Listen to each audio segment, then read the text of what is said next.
Baseball league action here at the Forks of the Thames. The Guelph Royals are in total taking on the London Majors here as the regular season comes to a close. Dylan, 42 innings later, we end up here on a Wednesday night in downtown London and still waiting on final standings to sort themselves out. This is the very last game of the IBL's regular season, and things are still not sorted in the standings. These two teams could finish the night in a spot higher or a spot lower, 3-4 spots. Still up for grabs right now. London and Guelph duking it out to see who can get over the 3-4 spot. Now, we do have a lot of time, so we won't get exactly into every scenario and what needs to shake down and in what order to get the standings in the way that they will fall, but we will get to that throughout the course of the broadcast. First, let's talk about what's happened over the last week that leads us to a Wednesday night. Playoffs, they kick off tomorrow, Dylan. 2 of the 4 series in the IBL, and here we are still finishing the regular season. It's pretty crazy that we're still playing regular season baseball this late into the year. Because of all those rainouts we had last weekend, games were pushed and pushed and pushed. The Majors had a very busy week last week where they played Tuesday, Wednesday, and were scheduled to play Friday, Saturday, Sunday. Friday at home against Guelph, Saturday in Guelph, Sunday in Kitchener. All 3 of those games canceled because of the rain. Sunday's game moved to Monday, Saturday's to Tuesday, and Friday's here tonight at the Forks of the Thames at Labatt Park. The Majors will have just 1 day off before they kick off their playoff series against an opponent that is still to be determined. On Friday night, the opponent doesn't know where they're going yet. It'll either be the Chatham-Kent Barnstormers or the Hamilton Cardinals, but that is still to be seen. It'll depend on tonight's result. It will be one of those 2 teams coming here to London on Friday night to kick off the Inter-County Baseball League playoffs, but those do begin tomorrow. As we mentioned, games in Welland and in Barrie will start tomorrow night, so if you're just an IBL fan tuning in to see what happens here in the final regular season standings here on this Wednesday night, well, you don't have to wait long for the playoffs to start. They begin tomorrow. You absolutely do not. I mean, it's an exciting time in the Inter-County Baseball League. You got a big game here tonight deciding the 3 and 4 seeds in the IBL standings. You got playoffs kicking off tomorrow with the Welland Jackfish taking on the Kitchener Panthers, the Barrie Baycats against the Toronto Maple Leafs, and then we'll see what happens in the other 2 series. The Majors could face Hamilton or Chatham, as mentioned, same for the Guelph Royals. So an exciting time to be an IBL fan. Majors trying to go into the playoffs as winners of 4 of their last 5. They had won 3 in a row before the loss in Guelph last night by a score of 8-2. Well, Dylan, the London Majors looking to end the regular season here on a home note and on a winning note as well. Let's check out the starting pitchers here for tonight's ball game, brought to you by Throw London, London's original knife throwing. Alex Springer will get the start here for the London Majors. It's a Wednesday night. They want to kind of lead things into the Friday night playoff game, Dylan, so Springer gets the start here tonight. Listen, Victor Payano could certainly pitch tonight. He threw 1 inning on Monday night against the Kitchener Panthers, but I believe the goal is to save him for Game 1 of the series. We haven't gotten confirmation on that, but you would think that Payano gets Game 1 or Game 2 of the first-round series for the Majors. So Alex Springer gets the task tonight because Jose Arias started yesterday in Guelph, and Travis Keys started Monday night against the Kitchener Panthers. Springer's been good across 4 games this season, only 1 start. That 1 start actually came last week against these same Guelph Royals on Wednesday night. He's got a 3 earned run average, has given up 3 runs across 9 innings pitched, has struck out 9 batters, and has walked just 2. On the flip side, you get the veteran Hector Yan, a guy who's got professional experience, a guy who's got plenty of IBL experience, and this year has a 4-6 record, a 3.87 earned run average, 8.02 strikeouts per 9. He'll strike out his fair share, though it's not going to be a league leader in the strikeout category, and 6.28 walks per 9. Hector Yan walks a lot of batters. If he can keep the walks down, he'll be successful. He's got around 45 walks across 67 innings this year, so trying to keep the ball in the strike zone, and he'll be successful tonight. A look inside the London Majors dugout there. They are ready to go. They are just waiting to get this regular season finished up here on this Wednesday night, waiting for the lineup introductions as well, Dylan. This game, there's a couple of things that you can maybe expect here. Up until last night, and late last night, I should say, where the Barrie Baycats emerged victorious in extra innings over the Brantford Red Sox, this game still could have meant second place to the Majors. So clearly there was no decisions made on how the lineup was going to shake up, who was going to get the start on the hill today until they knew that outcome. And after the win for the Barrie Baycats, there's no shot at second place now for London this game, although it still does mean something in the standings. It means a little bit less. You know what? Had the Majors won their game yesterday against the Guelph Royals, they would have still had a shot, regardless of Barrie's outcome on last night, I should say, against the Brantford Red Sox. But because the Majors lost that game in Guelph, because the Barrie Baycats won, like you mentioned, Noah, this game is not a potential booster into second place for the Majors, so they will just be competing for third here tonight, and I think the Majors are satisfied with their ability to hold on to third place here in today's game, because we said we're going to get into scenarios later, but we got a little bit of extra time here now, so we might as well get into it. If the Majors win this game, then they are into third place outright. There's no questions about it. If they lose this game to the Guelph Royals, they have to lose it by 8 runs, I believe is the number, Noah. If they lose by 8 runs, the Royals will then secure third place, because it would be a tie in the standings. It would be a tie in the first tiebreaker, which is head-to-head record. You'd have to go to the second tiebreaker, which is runs for and against in games between the teams. And so for the Royals to win that tiebreaker, they have to win by more than 8 runs tonight. A little bit complicated. The odds we see that rather slim, but the Majors hoping it doesn't come to fruition regardless. It is the Inter-County Baseball League, and as we know, just about anything is possible on any given night. Dylan, where things could get a little bit dicey after that is if the Royals win by exactly 7. That would put us into tiebreaker number 3, which nobody wants to get to, the good old coin flip. I mean, the fact that that's even a possibility scares me a little bit, Noah, because these two teams have had such good years. But you know what? If you're that evenly matched, I guess the coin flip is the best way. It is a way of doing it, and that's how the IBL does it. So if the Royals win by 7 runs tonight, we could be headed for a coin flip for third place. So if you're watching at home tonight, if you are tuning in on YouTube, those are the situations. That's what you have to watch for tonight. It is the Guelph Royals and the London Majors trying to figure out who gets Hamilton and who gets Chatham. Yeah, these two teams know that their test in the first round is not going to be an easy one. The Hamilton Cardinals and Chatham Kent Barnstormers are in the bottom half of the IBL standings, but those are two very good teams regardless of their place in the standings. Chatham can hit with just about anybody. Hamilton's got a stable of relievers who can throw high 90s. So they've got a lot of really good options, high 80s I should say, low 90s as well. They've got a lot of good options in the bullpen. They've got a lot of good options on the mound. Chatham can hit with anybody. In that ballpark, small park, anything can happen. So both of these teams know they're getting a tough test regardless of who they play in the first round.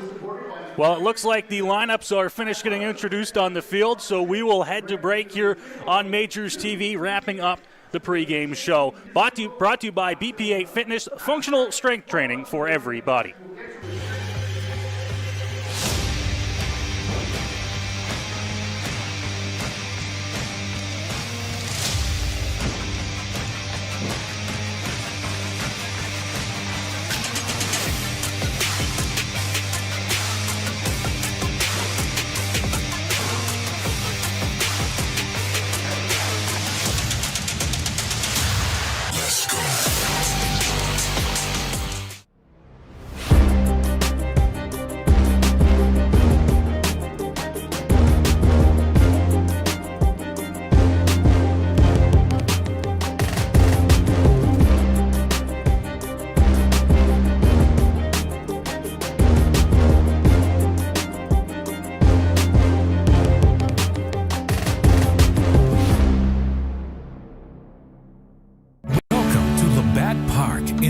Ontario, the world's oldest baseball grounds. Now through Labor Day, book your guided tour and walk the same field as Ty Cobb, Fergie Jenkins, Honus Wagner, and some of baseball's most legendary players. View artifacts from over the years inside the original 1940 clubhouse. Experience baseball history in London, Ontario. Book your guided tour at labattparktours.ca.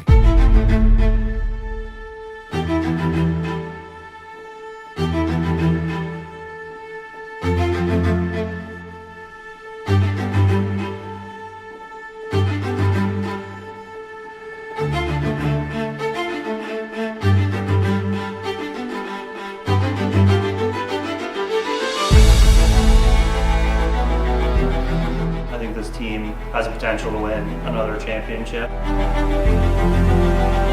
All the boys have talked about it in the clubhouse, getting that three-peat, you know.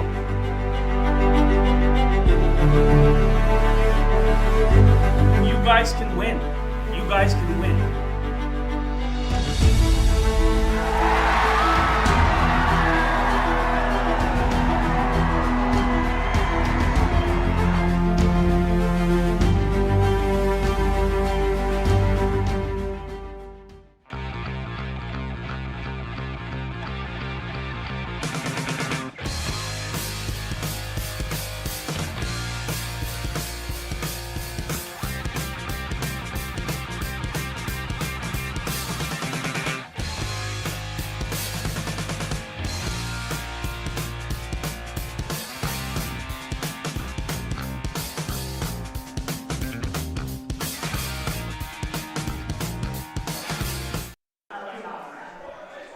Anthem's complete, and we are back here at Labatt Memorial Park. Welcome you aboard here on Majors TV. Noah Smith alongside Dylan Baker for the regular season finale here. The Guelph Royals in town to take on the London Majors. Dylan, still standings to be decided.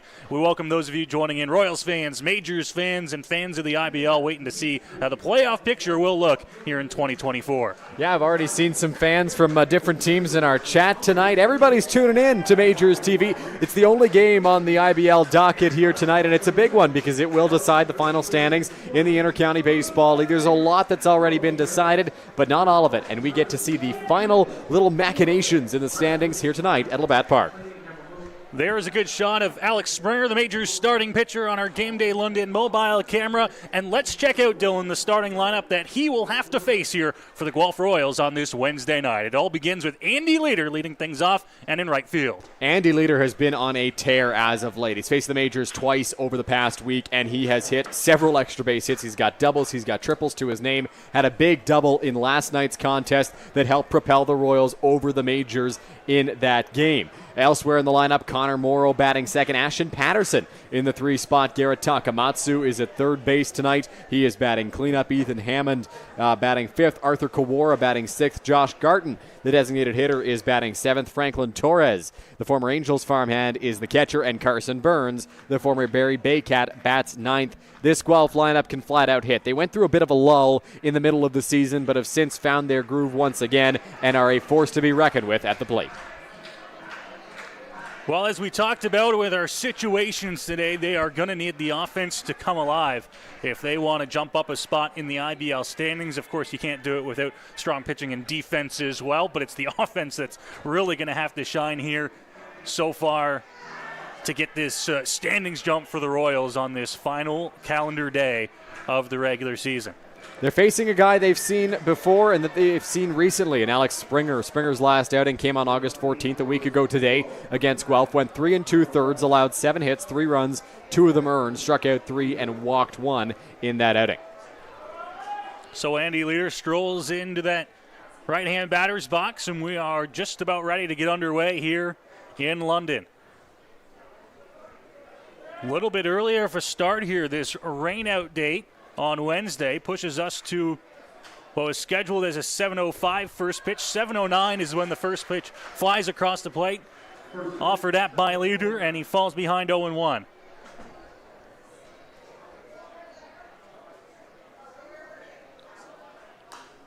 Pitch fouled off and back into the screen, and Springer does a great job here, and he gets ahead 0-2.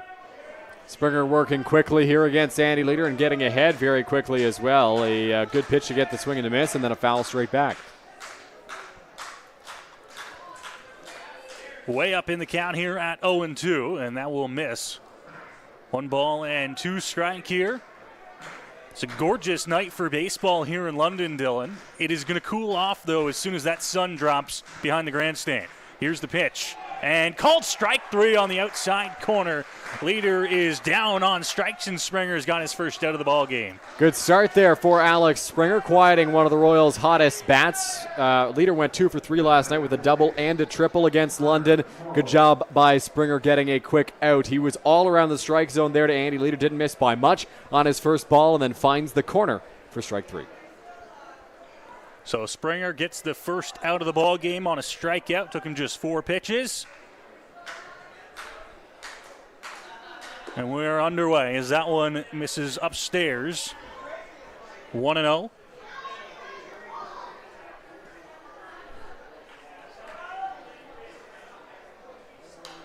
Now popped up and back into the screen.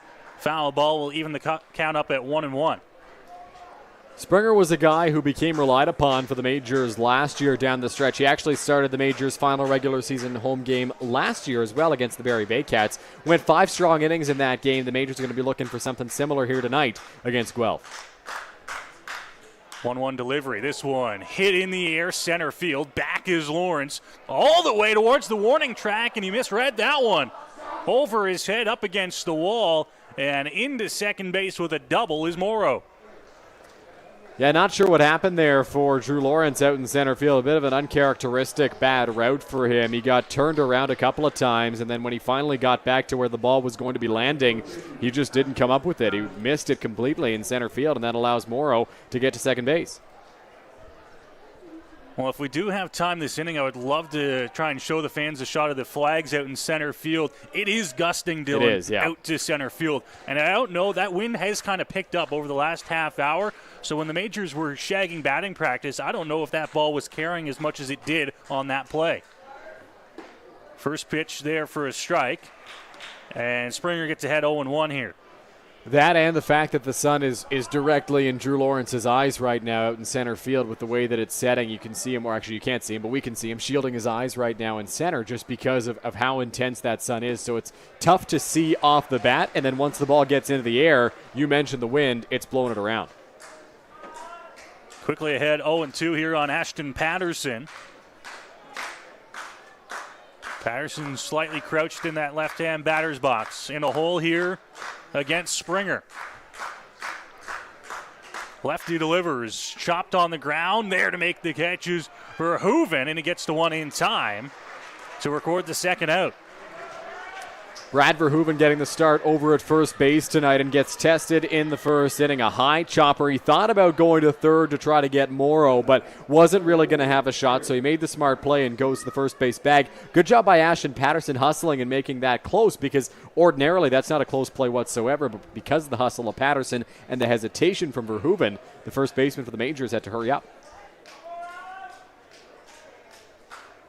Up to third on the play is Morrow. 2 outs now as Garrett Takamatsu strolls to the plate and fouls one back into the screen.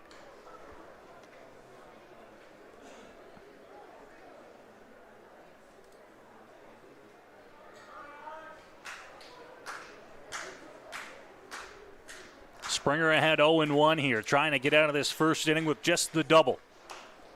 This one popped up, and it's going to get into the seats out of play. Midway up the seats, and another 0-2 count here for Springer. Yeah, another 0-2 count. He's been working all over the plate. He's thrown 10 strikes out of his 12 pitches so far. 83% of his offerings in this ball game have gone for strikes. He's coming right after these Guelph Royals and seeing if they can hit his best stuff. Fans here at Labatt Park clapping along here, trying to urge on Springer. 0-2, swing and a miss. Strikes out Takamatsu. 2 of them in the inning for Springer. And it's a scoreless game heading to the bottom of the first here in London. Really great start for Alex Springer on the mound. Gets a strikeout of Andy Leader looking. Gets a strikeout there of Takamatsu swinging. He gets through the top of the Royals order unscathed. He allows that one double to deep center field. A tough play for Drew Lawrence out there, but he's able to work out of the jam. Did not hesitate when that runner reached base. He stayed calm, stayed collected, and able to work through a tough part of that Guelph Royals batting lineup.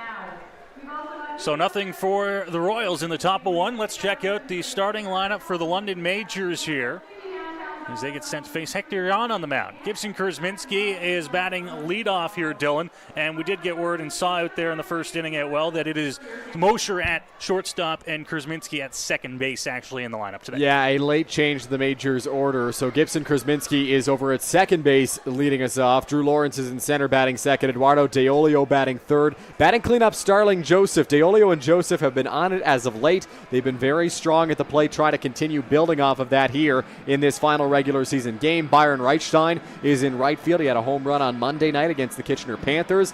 We've got a bit of a mistake here in the lineup. Cleveland Brownlee is the DH batting sixth. Victor Plaz batting seventh. Brad Verhoeven batting eighth. And then Ty Mosher inserts into the 9 spot. He is over at shortstop. So Mosher in for Osika and Brownlee batting sixth as the designated hitter. As mentioned, Hector Yan will be the starter for the Guelph Royals. Getting ready to face the Majors bats here in the bottom of the first inning. Our umpiring crew for this evening's game, we did have a late change as well in the umpiring crew. Did. So it's, just going around with all the changes here in the lineup. So you get a look at it there on your screen. Nick Lefter is the home plate umpiring crew chief. He has Steve Knights and Steve Cochran on the bases for him tonight. Pair of Steves on the bases for the umpiring crew here today. Yeah, late change behind the plate. In this one.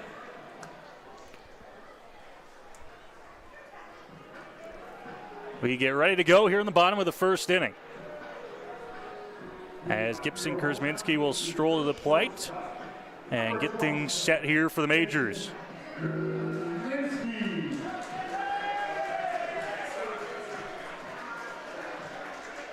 Royals had the one-out double in the top of the first, got him over to the third and stranded him there. The Majors will look to try and strike first, and now looks like just needed some shades out in center field. I do see some comments as well about, fogginess in the center field camera. That's just the glare from the sun. Yes. And we do expect that to subside as soon as the sun sets. Behind the grandstand here. First pitch to Kurzminski will miss outside for ball one. Hector Jan on the rubber for the Guelph Royals tonight has taken the loss in his past 2 starts. His last outing came August 13th last Tuesday against the Welland Jackfish. Went 4 innings, allowed 2 runs on 3 hits, walked 1, struck out 2. A very solid outing overall, but still got saddled with the loss in that game. Second pitch looked pretty good, but it misses upstairs 2-0.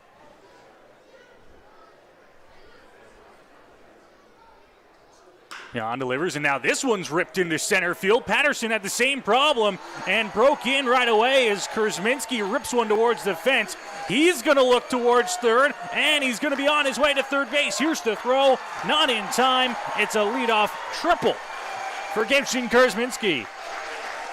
Not a bad way to start if you're the London Majors. Kurzminski drove that ball to deep center field. Patterson was shaded in to begin with, and then with the sun, we mentioned it when Drew Lawrence lost that baseball. You see it on your screen there. Look where the center fielder Patterson is in center field. As soon as that ball leaves the bat, he is dealing with the sun right away. Super difficult to read the ball off the bat for Ashton Patterson. Got a late jump. I don't think he was going to catch it anyway. It was going to be a really tough play. It winds up over his head at the fence, and then a little bobble out in center field allows Kurzminski to make it all the way to third. So the Majors will look to capitalize here as Drew Lawrence looks at strike one. It was a breaking ball on the outside edge. Kurzminski over at third base after the leadoff triple. Now Lawrence holds up in time. Ball one evens up the count. Drew Lawrence familiar with triples. On Monday in Kitchener, he had a big bases clearing triple for the Majors that helped propel them to victory over the Panthers. Jan with the 1-1 delivery and a healthy cut there by Lawrence right through it. That's a ball and 2 strikes now.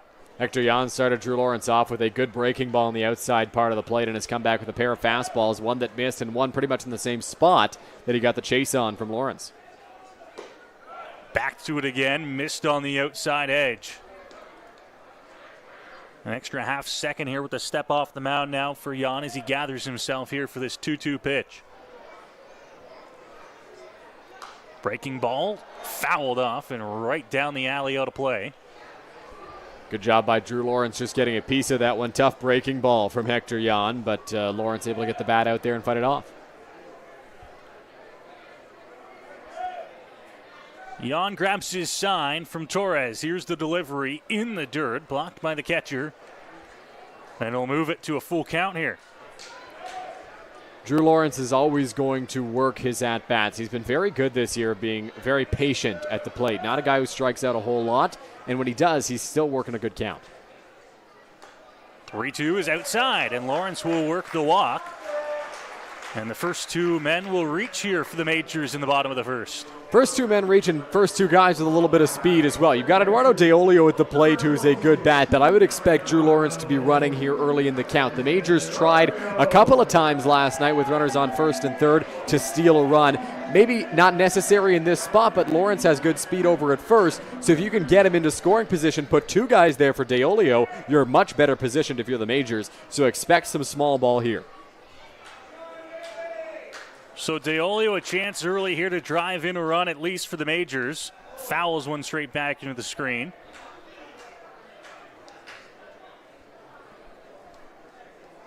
Dylan, the obviously storyline of the night tonight is the tiebreaker scenarios. If Guelph were able to beat the Majors by a healthy amount, they would be able to jump a spot in the standings. Well, a good way to combat that for the Majors would be to get some runs themselves. Absolutely. If the Majors can get on the scoreboard, it doesn't matter how many Guelph scores. It doesn't matter the result as long as London continues to score.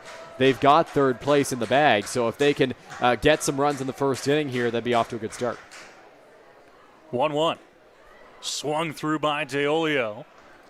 And Jan gets ahead in the count. Eduardo DeOlio had a really tough start to the year at the plate, was struggling in the batter's box, but as of late he has turned it on. The only blemish on his line, an 0 for 6 against the Kitchener Panthers on Monday, but his batting average creeping up towards that 300 mark. It was there after the last game, probably after the game in Guelph last week, trying to get it back up, sitting at 294. DeOlio slaps one into foul territory. Sends some fans scampering away. Those swings, they don't look good on camera, but it's what you got to do against Hector Jan, a guy who's got such good stuff. You've just got to fight off those tough pitches, right? That's a good fastball up and away. DeOlio doesn't have to put that ball in play necessarily, but if he can get a piece and foul it off, he gets to see another. Watches one outside. Count even at 2-2 now.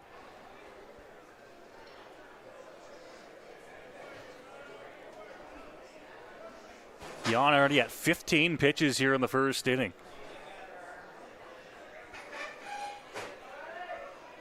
Here's his delivery.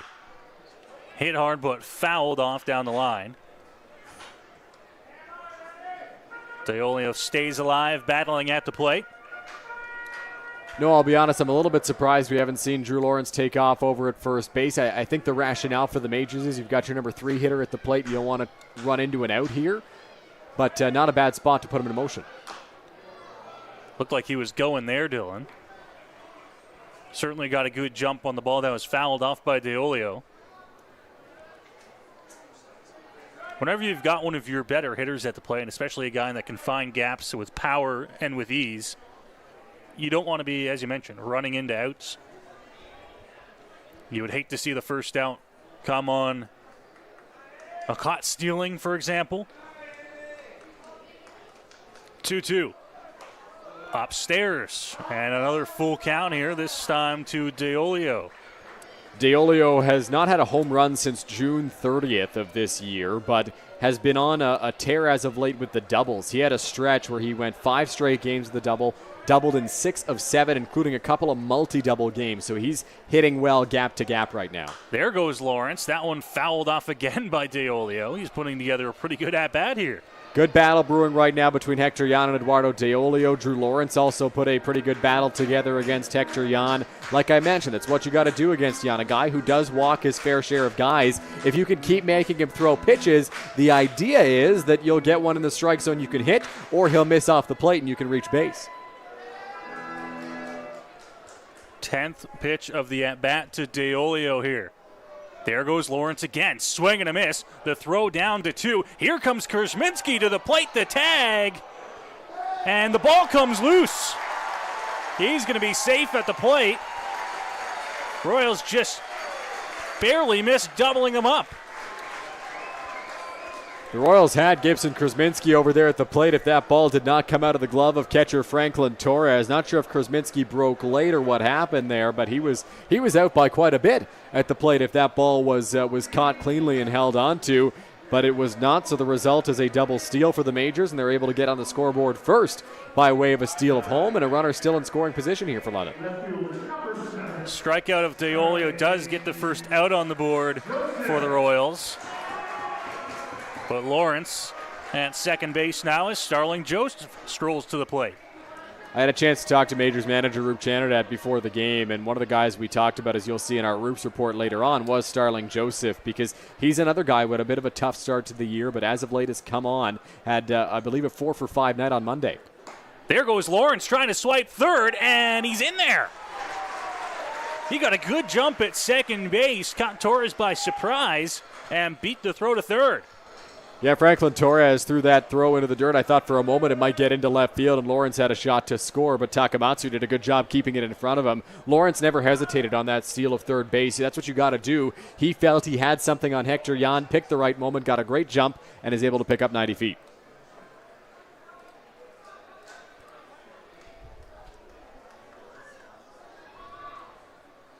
Jan ahead 0-1 here on Joseph. The delivery misses down and away.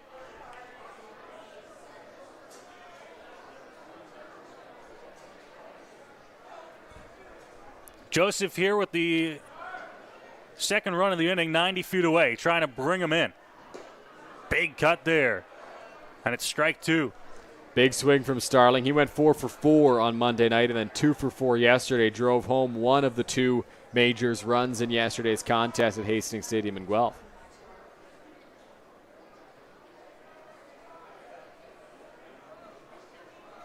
Looking to try and bring in the run here. 1 out, 1-2 count. Like they try to go breaking ball there. Slipped out of the hand of Hector Jan, and it's 2-2. Yeah, that breaking ball wasn't exactly where Hector Jan hoped it would be. Joseph with a relatively easy take there. It took Jan 20 pitches to record his first out of the inning. And now up at 24 here, working to Starling Joseph. So the Majors doing a good job of getting the pitch count up in this first inning. Quick pause at the plate.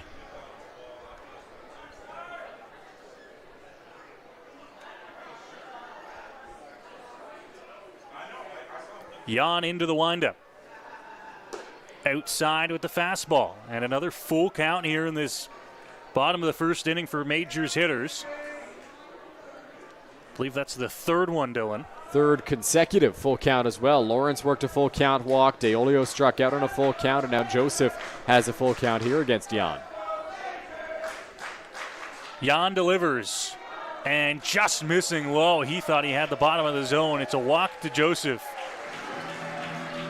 I know it's tough to tell with the glare on the camera right now, but that one did seem to miss low to Starling Joseph. Hector Jan not thrilled about that one, and he's going to get a mound visit here as the Majors are pressing again. 2 runners on, first and third here, 1 out. Well, Jan already up to 26 pitches here in the bottom of the first inning, and that's going to result in an early mound visit here. Check on how Jan is doing, and I mean, we've talked about it, Dylan, and I imagine we'll continue to talk about it at length throughout this broadcast, but where this game is now on a Wednesday night kind of complicates things in terms of how you plan for the playoffs. Absolutely. Right? Both these teams will have tomorrow off. I don't remember seeing Guelph's possible playoff dates, but I don't imagine they're planning to start tomorrow at Hastings Stadium no matter who they get. So they'll both have tomorrow off, but it's a quick turnaround to start the playoffs, and you want to make sure that you have healthy pitchers and a lot of pitchers ready to go when the weekend rolls around. You want quality, you want quantity, you want the right guys in the right spots. Hector Jan is going tonight, but he may have a lower pitch limit than what the Guelph Royals are used to with him just because they want to use him. They may want to use him early in that series. So Jan may not go to his full 100-plus pitches that we have seen from him before this season. You can expect the same thing for the Majors. The Majors have one day off, and then they get rolling. There were some crazy theories tossed out there about potential makeup days on the weekend, and I was talking to Majors manager Rup Chanadad. He said he would have preferred to get this game in on the weekend just to give some extra days of rest this week because heading into the playoffs, there's not a lot of time to recover.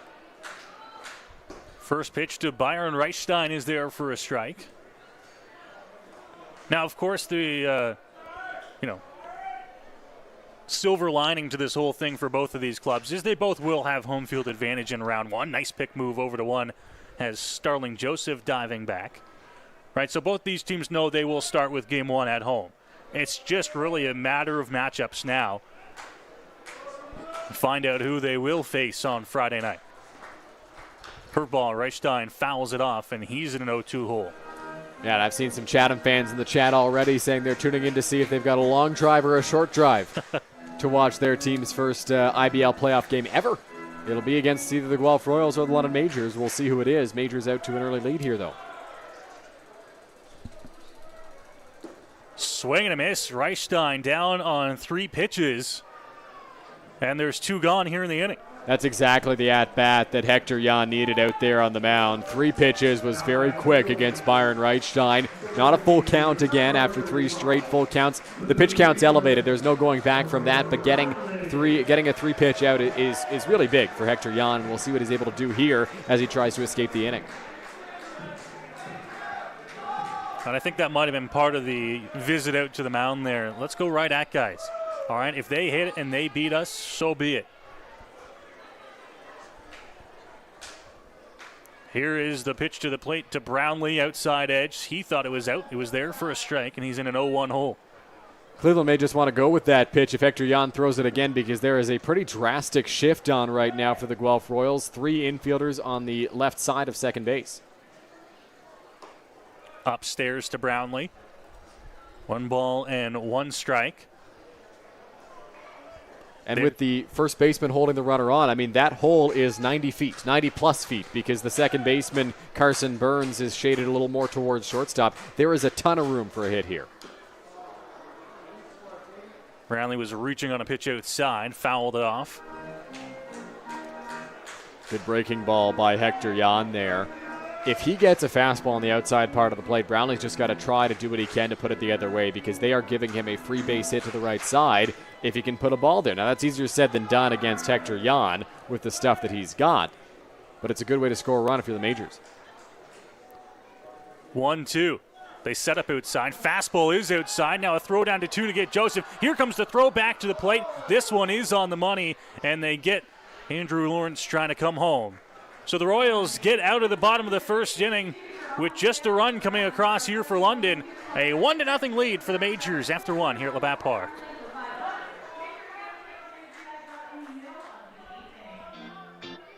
Get suited up with us for our big night. We went to Collins Clothiers. They had suits and tuxedos in various colors and styles. The staff helped us pick exactly what we wanted. They custom fit our suits for the perfect fit. They even matched us to our date's dress. It was so much fun trying on suits with the boys on the VIP night.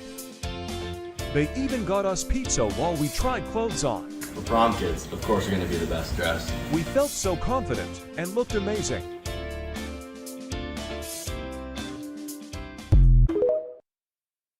London International Airport provides a stress-free, easy and comfortable passenger experience. Visit flyYXU.ca to see our affordable sun destinations for winter.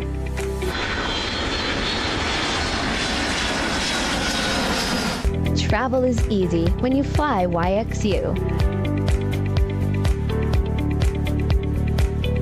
When you need a night out, Throw London is on point. With an atmosphere that's a cut above, Throw London brings together the best in knife throwing, axe throwing, and darts. So it's the perfect spot for a date night, night out with friends, leagues, and team building for the office. You've got to be 13 or older to throw pointy objects and 19 plus to enjoy their fully licensed offerings. It's the best spot in London for some fun with an edge. London's original knife throwing. Check them out at 2190 Dundas Street East and online at ithrow.ca. That's ITHROW.ca.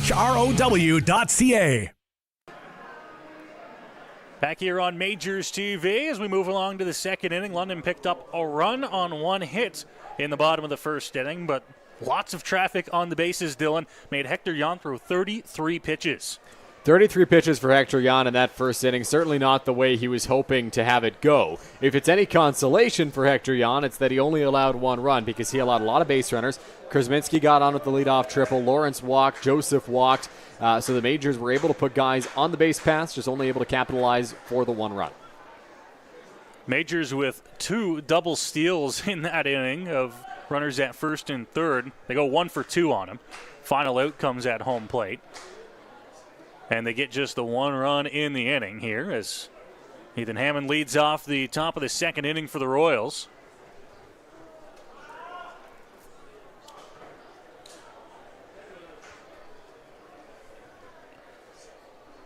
Alex Springer now.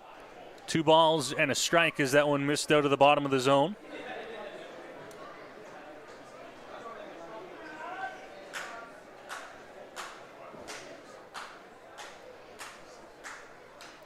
Fouled off again by Hammond. Springer's done a good job so far coming right after guys. He had lots of success with it in the first inning. He may have to be a little bit more fine the second time through the order, but at least through the first time, I don't see any reason to not keep it up.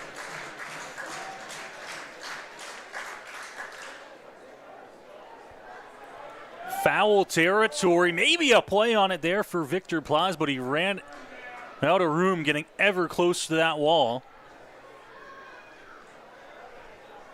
Just maybe a couple of feet away from having a chance at getting that one.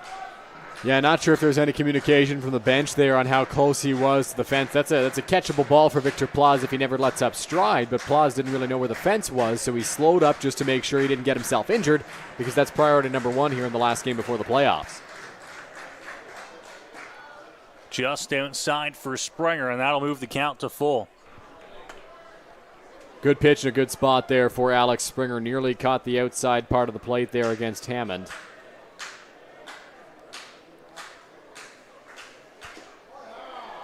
And ball 4. Springer and DeOlio both they thought they had a part of the zone there, Dylan. But Hammond will work the leadoff walk here in the second. Yeah, similar pitch to what Starling Joseph walked on back in the first. Close to the bottom of the strike zone, but a little bit too low, and that allows Hammond to reach base to lead off this inning. Springer threw just 2 balls in the first inning, has already thrown 4 here in the second through 1 batter.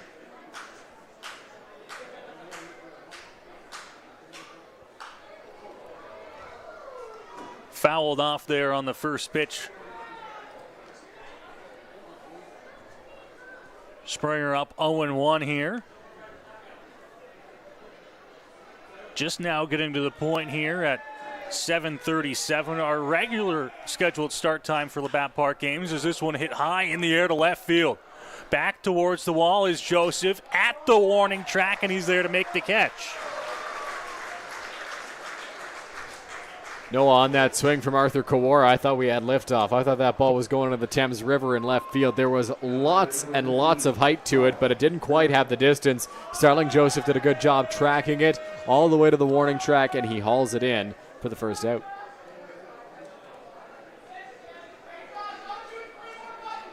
Joseph ever so calm there, ranging that one in. Did not let the dirt under his feet out in left field at the warning track make him lose sight of that ball. 1 gone here. As Josh Garton strolls to the plate.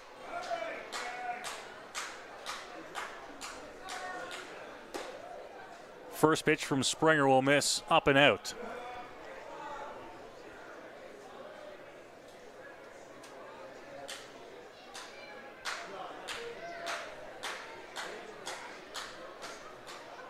Curveball inside. Garton had to back a little bit there, turn the shoulder. 2-0. Alex Springer going to be careful here with Josh Garton. He knows the power that Garton possesses. With 1 swing of the bat, he could put the Royals ahead. Fouls that one straight back to the screen and maybe just missed doing so there. Garton hitting .280 this year, 7 home runs, 27 runs batted in. Is a strikeout candidate, 40 strikeouts this year in 118 at-bats. One of those players you will take the trade-off as this one's fouled off and out of play. Yeah, absolutely. Well, with the power that Garton's got, he still hits for a high average. He hits .280. It's not like he's hitting a $120 and he's got 7 home runs and 40 strikeouts. Josh Garton still hits for a very high average. Just most of his outs are via the strikeout.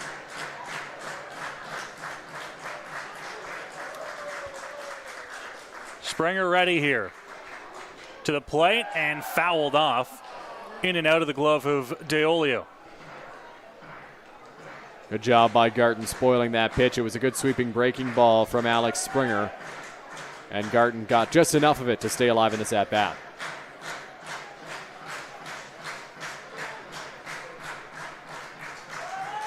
Hammond over at first base. He had the walk. Garton at the plate in a 2-2 count. In the dirt for ball 3. If you're Springer, no matter how careful you want to be with Josh Garton, you don't want to lose him here. You don't want to put 2 base runners on, even though you're in the bottom of the order. He should still throw something here close to the strike zone, trying to get Garton to maybe roll over on it. Keep it low and away. Here's the pitch. Swing and a miss. Garton down on strikes, and there's 2 gone here in the inning. Bold call coming with a breaking ball on a 3-2 count, but Springer executed it perfectly. Really good spot, kept it low and away from Josh Garton, put it in a tough spot to hit for the big power-hitting lefty, and the result is a strikeout. Another strikeout for Alex Springer, who up to this point has 3 in the ballgame. A big one there against the power threat of Garton, and now 2 outs in the inning.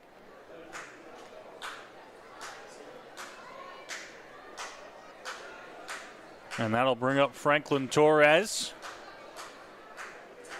Royals catcher tonight.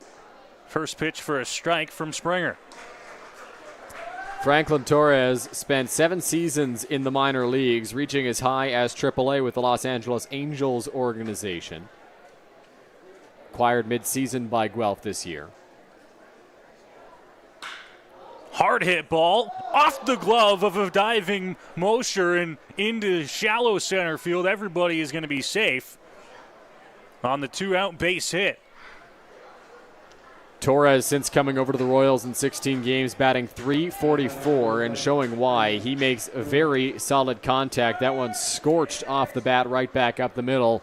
Mosher made a great effort on it to his left, kept it in front or nearby, but unable to field it cleanly.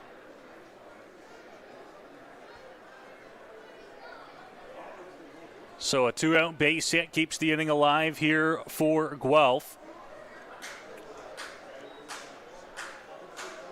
And now Springer gets ahead on the first pitch of the at-bat to Carson Burns. His pitch number 32 of the start so far for Springer. Not in a bad spot by any means in terms of pitch count, just has had some longer at-bats here in this second inning. Breaking ball, strike 2. Burns came over from the Barrie Baycats at the signing deadline, is 7 for 24 since coming over to the Royals, including a home run against his former team.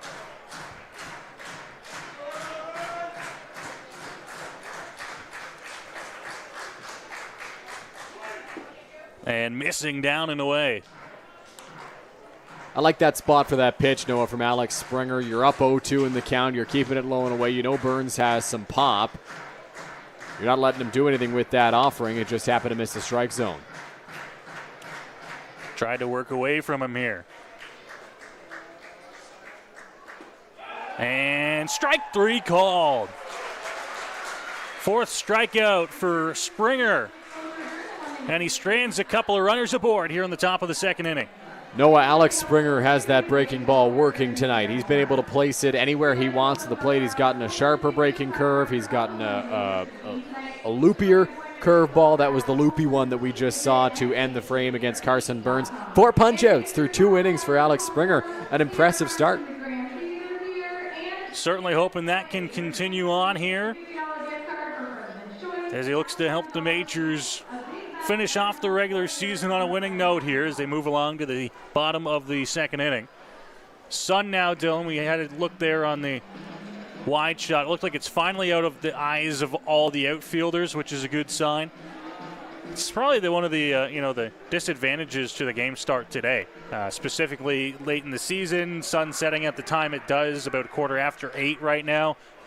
Is that it was a big factor in that first inning. I think it affected both teams. Absolutely it did. No, it affected Drew Lawrence and it affected Ashton Patterson. You can see it's still catching a little bit of our center field camera out there, but for the most part, center field now covered up, so you're not going to see as many balls get lost in that sunlight simply because there is less sunlight. I mean, it's easier for these players to catch the ball when the sun is not directly in their eyes, and we don't often see that until a little bit later in the ball game throughout the summer, throughout the dog days of summer. But now that we are later into the season, it happens right off the bat, and it just so happened that both starting pitchers gave up deep fly balls to center field in the first frame. So Hector Jan back out to the mound here for the Royals. Bottom of the second inning, we move along here in London.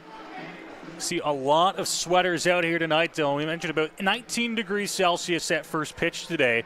But we are expecting by the time we pull out of the parking lot tonight, it's going to be into single digits. Does that not make you feel like playoff baseball, It does. It does. It gets me excited about playoff baseball, but it gets me upset because that means the summer is coming to a close. The Weather Network's telling me it's 18 degrees right now. I don't believe it. We both had our sweaters on in the pregame show. It's a little chilly at Labatt Park right now, but it's a sign of fall ball, and there's nothing more exciting than that. Might be 18 degrees if you park the thermometer in the sun right now, but in the shade, it is certainly not feeling like that. Cleveland Brownlee strolls to the plate. He will lead things off here for London in the bottom of the second inning. Jan, is this one chopped over to shortstop?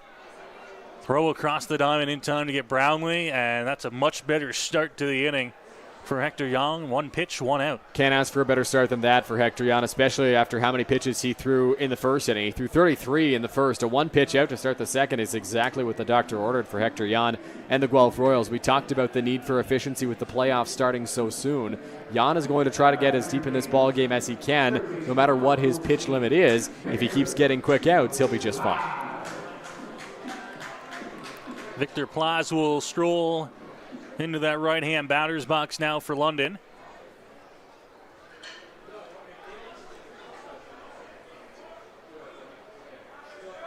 First pitch from Jan here as the lefty comes to the plate with strike 1.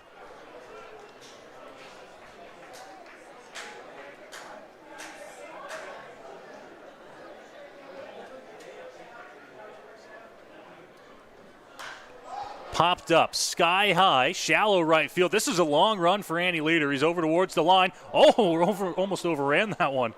But he's back to get it to his right and makes the catch.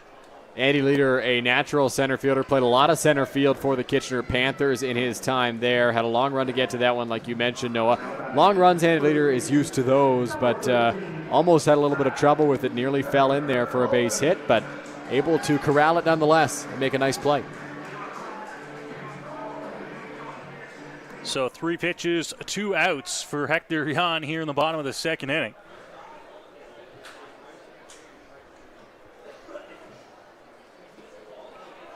They're going to peel down, and no swing there for Brad Verhoeven. He's over at first base today for London.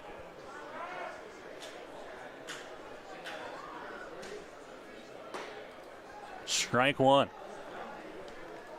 Brad Verhoeven getting the start over at first. Gibson Krasminski over at second means no Caden Cardoso in the lineup today.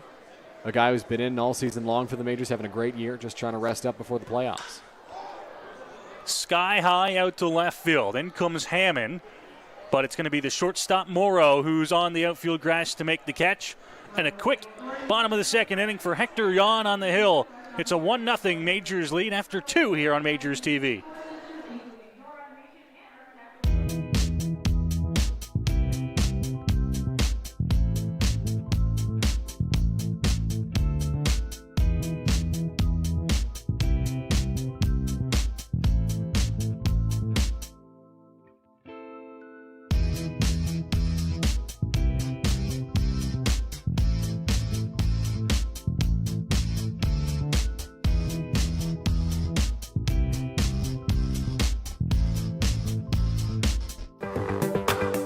Hello, my name is Jim Nuther with Nuther's Award Store.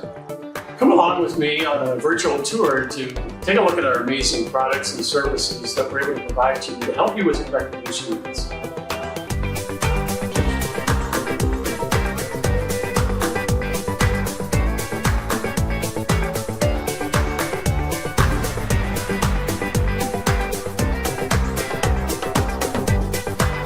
London International Airport provides a stress-free, easy and comfortable passenger experience. Visit flyYXU.ca to see our affordable sun destinations for winter.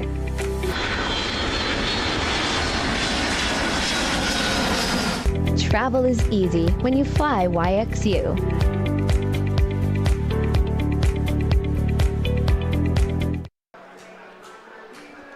Back here at Labatt Memorial Park, some young fans taking in the ball game from the berm in right field. That might be one of the best seats in the house, Noah. Listen, if you're trying to watch the game, it might not be the best. Your view's cut off a little bit, but those guys are enjoying life. Yes, they're here for the experience. Not necessarily the ball game taking place between the 2 white lines. They're here with friends. They're having a good time. That's all they care about, right? They don't care about the result on the field. But if they do, their Majors are up by a score of 1-0 right now as Andy Leader digs into the batter's box to kick off the top of the third inning against Alex Springer. Leader struck out back in the first. Takes the first pitch strike there, 0-1. A much improved bottom of the second inning for Hector Jan. Keeps this game at 1-0 as Springer heads back out there for his third inning of work. 0-1 home, cut on and missed, 0-2. Springer's longest outing of the season was last week against Guelph when he went 3 2/3 innings. Pitch count reached 51 in that game. He's up at 37 right now. Here's the 0-2 home to leader. That one sails high, and it's 1-2. He's been working ahead in a lot of the counts so far tonight. It's worked in his favor. I think 3 or 4 0-2 counts in the first couple innings alone. And 4 strikeouts to go along with it. Here's the 1-2 from Springer. In the air, left field, sinking quickly. Tough play, and Mosher can't get there. It'll fall in for a base hit. So Andy Leader gets jammed, but gets on the base pass nonetheless. Dylan, I'm not sure if that swing kind of fooled everybody. Kind of fooled me as well. I thought just based on the swing that it was going to go a little bit deeper than it did. But you're right, fought off by Leader and just dropped it over top of everyone's heads and into shallow left field for the leadoff single. Third hit of the ball game here for Guelph. Key for them now is to see if they can do something with the base runners. The guy in the batter's box had their first hit back in the first inning. Connor Morrow at the plate. First pitch inside for ball 1. Morrow skied one over the head of Drew Lawrence for a double back in the first frame.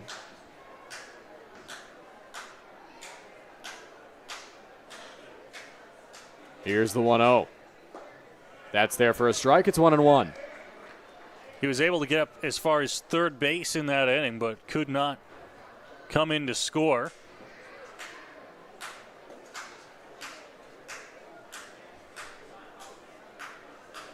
Couple of peeks from Springer. Here's the pitch. On the ground towards second. This could be 2. Mosher, Krasminski on to first. In time double play. That was about as close as it gets at first base, but a great turn by the Majors, and they reward themselves with 2 quick outs on the board here in the third. Mosher had to get on it quickly, had to execute a good flip to second base. Krasminski a strong throw to first, and Verhoeven with the stretch. Really nice job by the Majors there to roll a 2-ball and bring up Ashton Patterson with nobody on and 2 out. First pitch is there for a strike.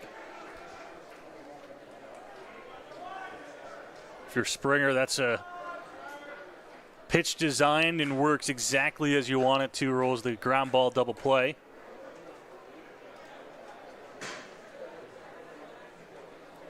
Patterson chopped one over to first base his first time around. 1-1 broken bat, going to be a tough play. Plaus charging hard, bare hand throw to first. Verhoeven stays on the bag, and they get Patterson. A couple of nice defensive plays for the Majors in the top of the third, and they get through it, maintaining their 1-0 lead. That was a great stretch over at first base by Verhoeven, just barely keeping that toe on the first base bag. And after a leadoff base hit, it is going to be 3 quick outs for London on defense in that top of the third. Springer did a great job there being efficient in that inning for London. Mentioned 51 pitches is his longest outing this season. 10 pitches there in that third gets him up to 45 through 3 innings. In his 5-inning performance against the Barrie Baycats last year, he threw 77. That is the highest total he's thrown in the Intercounty Baseball League. No other games in the IBL today. The Blue Jays in action taking on the Cincinnati Reds again tonight. We'll take a look at the out-of-town scoreboard. Jays doing well so far, up 6-0 after 3 innings. And a piece of news in Blue Jays land today. Joey Votto has announced his retirement. That came across our desk, at least notification on my phone came across our desk just as we started the ball game here today. Joey Votto announcing his retirement via Instagram. Not the way I would expect. Actually, that's right up the alley for Joey Votto. Yeah. I was going to say not the way I would expect a 40-year-old to announce their retirement, but Joey Votto, that's how he announced he was coming back, did he not? I think so. I mean, Joey Votto, it's sad he didn't get a chance to play for the Blue Jays because I think that would have been a cool story, but the injury that sidelined him for months, the sprained ankle that sidelined him for months to start the year, just never really got it going in AAA, didn't have a chance to play for the Blue Jays, but what a career for Joey Votto. Listen, if you're the Blue Jays, the way this season has gone, I don't see how you couldn't make that happen, you know? Well, he had a 600 OPS in AAA. I don't know if it was worthwhile for the Blue Jays, but Votto, a very good career, including a National League MVP award, had a career 920 OPS, which is impressive, and has called it quits now this season.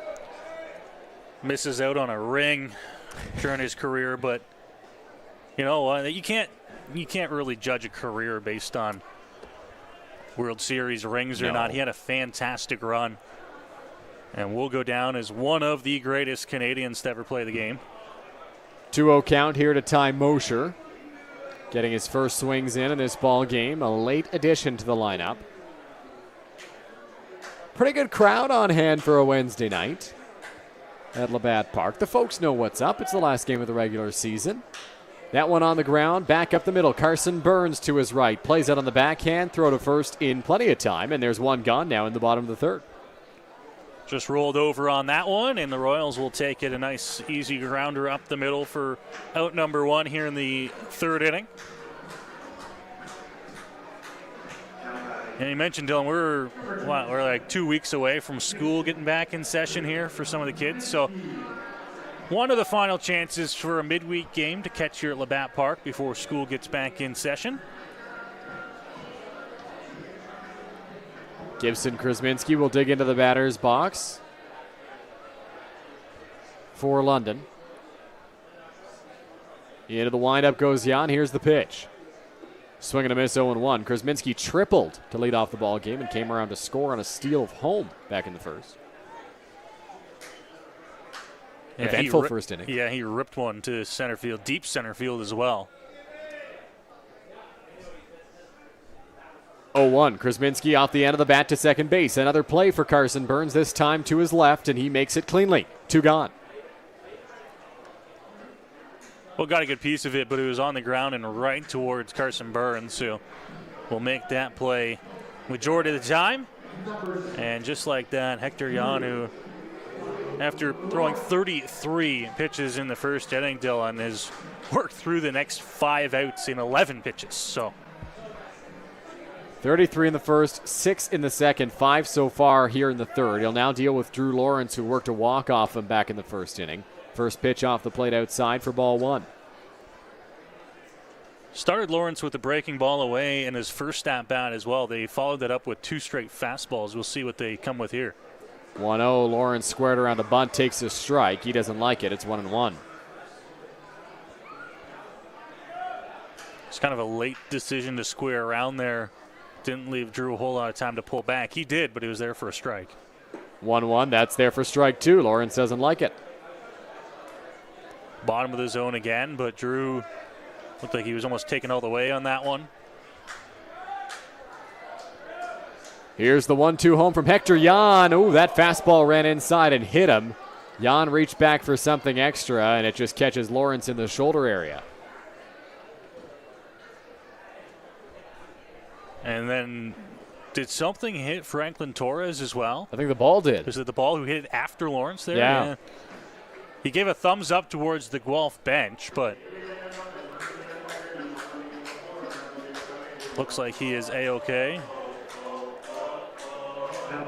You can see on that pitch, on the delivery from Hector Jan, he really reached back to come with a hard fastball to try and end the inning, and he just yanked it into Drew Lawrence's shoulder. And DeOlio steps up now with 2 out and a runner at first. Well, Jan had Lawrence right where he wanted him, got ahead in the count, and then, as you mentioned, reached back for a little extra, came in and hit him. So now he's got to face Eduardo DeOlio. Struck him out first time around. First pitch, DeOlio fouls that one back, and it's 0-1.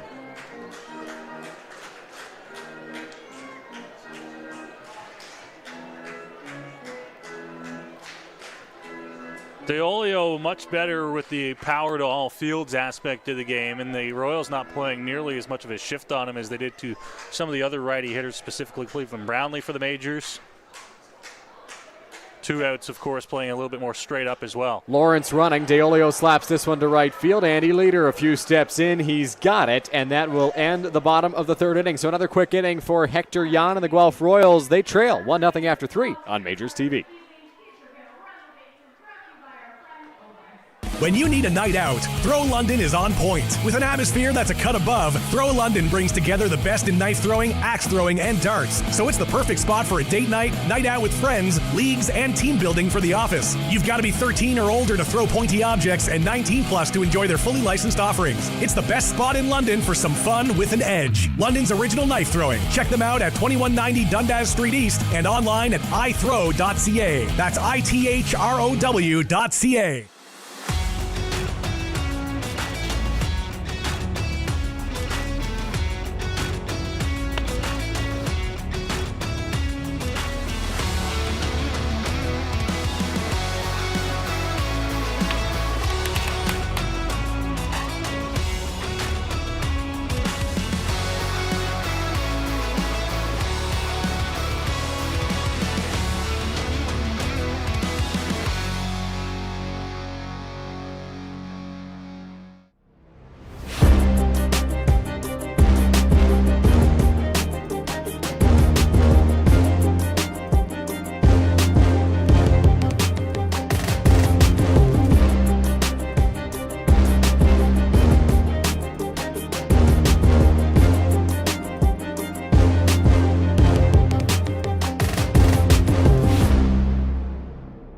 Back here on Majors TV, the fourth inning about to get underway between the Majors and the Guelph Royals. 1-0 London. Just one hit for the Majors, but they are in the lead thanks to a good pitching performance from Alex Springer up to this point. Yeah, he's back out there for another inning, but he has looked awfully good on the mound. 3 innings and 4 strikeouts for the young left-hander. Has given up 3 hits, but has kept the Royals off the board so far. The Majors, you mentioned, they have just the 1 hit, but they've also walked a couple of times. They've been on base a bunch so far tonight, and a 1-0 lead they hold. Springer has thrown 45 pitches through 3 innings of work. He's got 4 strikeouts. He's been cruising along so far against a good Guelph Royals offense. They've had a hit in every inning, though, Noah, if I'm not mistaken. 1 in each inning. They just haven't been able to push across any runs. No, as mentioned, they got the 1-out double in the first inning as far as third base, but could not bring in Morrow, and we have sat that way since as we move along to the 4th inning. Garrett Takamatsu will lead things off for the Guelph Royals here. It'll be 4, 5, and 6 in Guelph's order. Takamatsu, Hammond, and Kawara.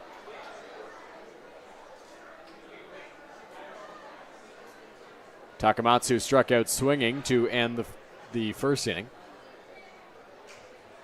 First pitch from Springer off the end of the bat. Garrett Takamatsu over to first base. Brad Verhoeven has an easy play, and there's one gone.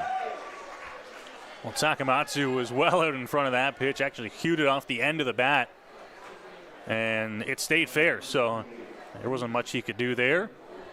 Easy first out for Verhoeven and Springer in the Majors here in the 4th.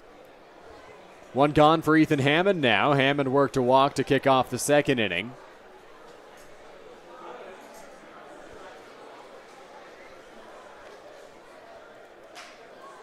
Batting .318 this year, Ethan Hammond, in 25 games played. First pitch from Springer, that's there for a strike, 0-1.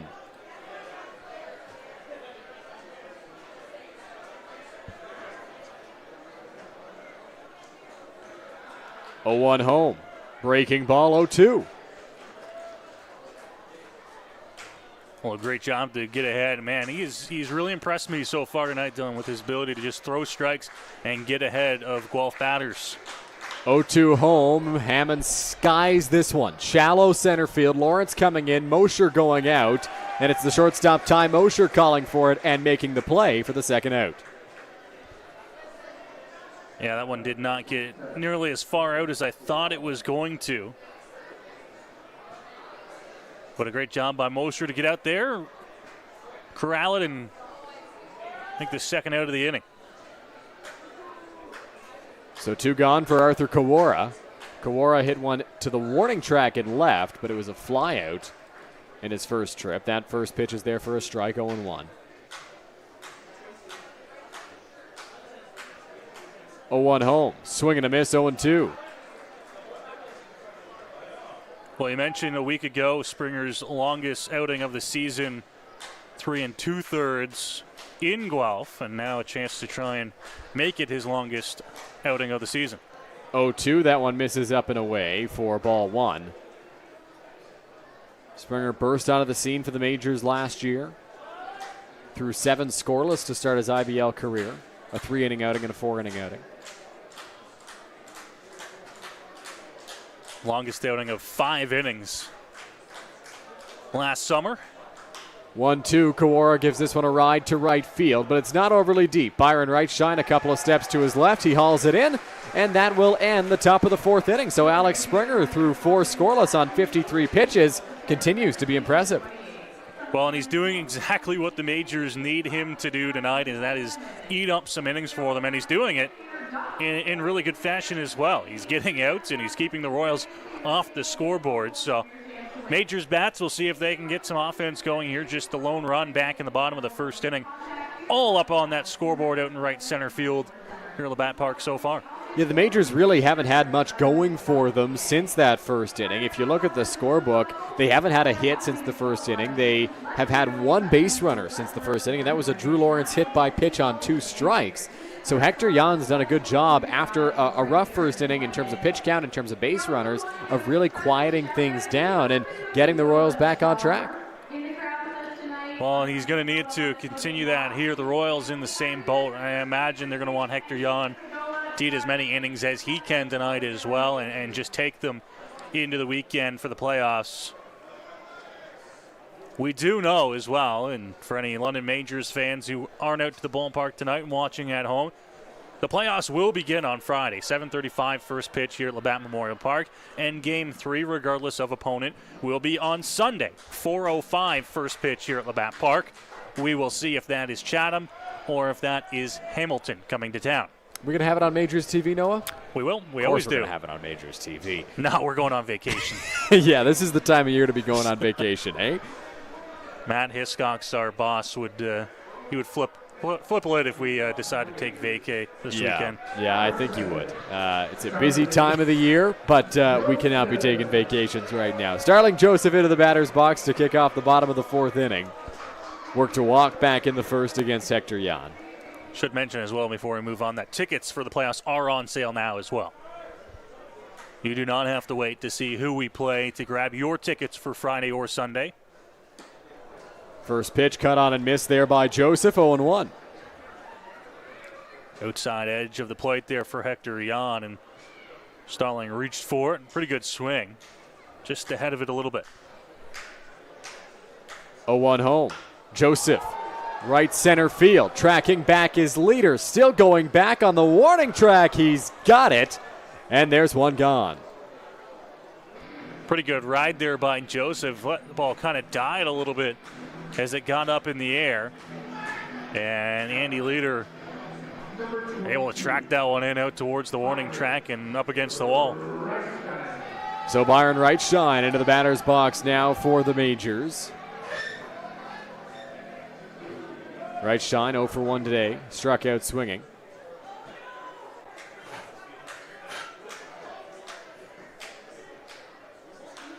First pitch to Byron, skied in the air, but well foul, 0-1.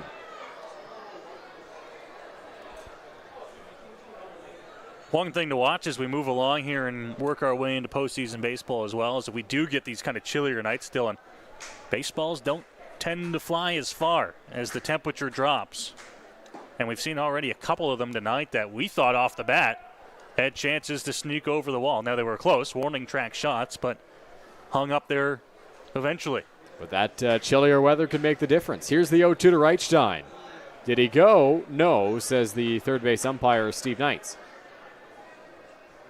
You'll often hear people talk about how on a hot summer day the ball is really going to fly. Well, these chillier nights, I mean, I remember those a couple seasons ago playing games into late September. Swing and a miss, strike 3 there. So Reichstein down on strikes for the second time tonight, and there's 2 gone. Well, Hector Jan has really settled in here after that lengthy bottom of the first inning. And credit to him, he was able to hold the Majors to just 1 in the first and has settled down and has worked it now to 2 outs in the bottom of the fourth with still just that 1 run across. So Cleveland Brownlee into the batter's box now for the Majors.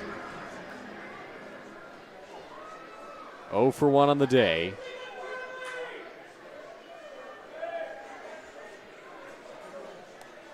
Royals in the exaggerated shift again to Cleveland. That one misses low for ball 1.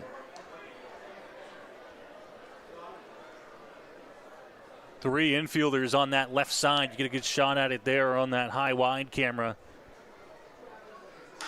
Brownlee gets jammed on the ground at third base. Takamatsu to his left, routine play. Throw to first is in time. So it's another quick inning for Hector Jan, and he's fired up as he heads to the Royals bench. We're through 4 complete from Labatt Park. Majors lead 1-0.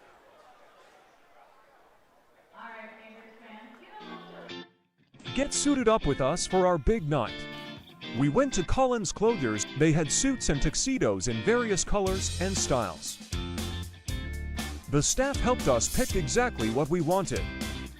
They custom fit our suits for the perfect fit. They even matched us to our date's dress. It was so much fun trying on suits with the boys on the VIP night. They even got us pizza while we tried clothes on. For prom kids, of course, are going to be the best dressed. We felt so confident and looked amazing.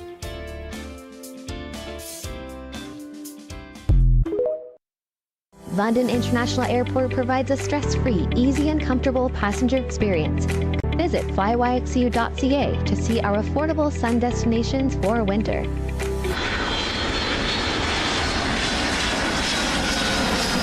Travel is easy when you fly YXU. When you need a night out, Throw London is on point. With an atmosphere that's a cut above, Throw London brings together the best in knife throwing, axe throwing, and darts. So it's the perfect spot for a date night, night out with friends, leagues, and team building for the office. You've got to be 13 or older to throw pointy objects and 19 plus to enjoy their fully licensed offerings. It's the best spot in London for some fun with an edge. London's original knife throwing. Check them out at 2190 Dundas Street East and online at ithrow.ca. That's ITHROW.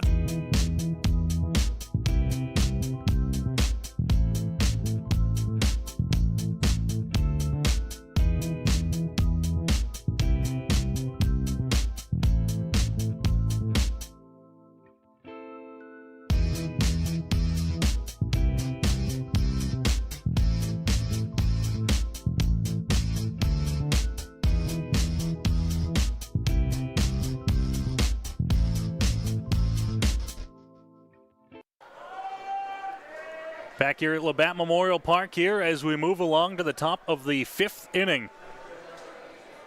Guelph Royals and London Majors here in the regular season finale. 42 games later brings us to this point on a chilly Wednesday night here in London.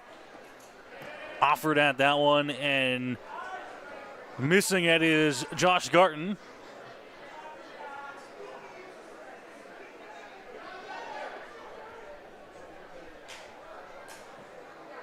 The 0-1 chopped at and fouled off.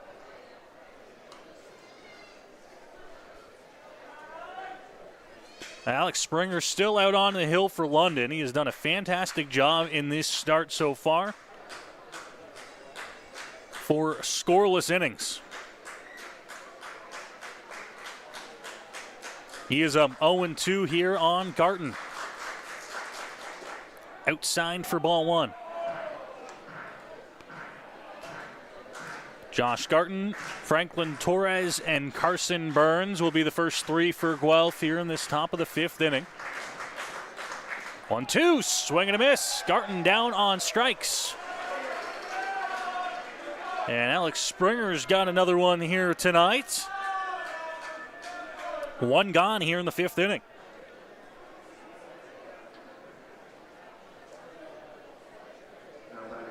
For Springer, that is strikeout number 5. And that'll bring Franklin Torres to the plate. The catcher, he singled his first time around. Hard hit ball that got off the glove of Mosher, the shortstop, on a diving attempt up the middle.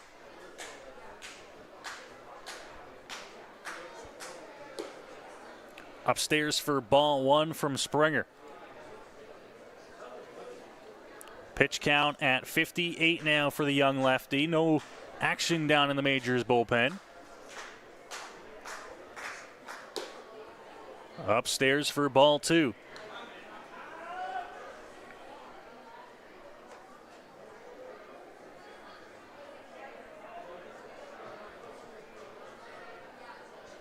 Torres awaits the 2-0 pitch. Fouled straight back into the screen.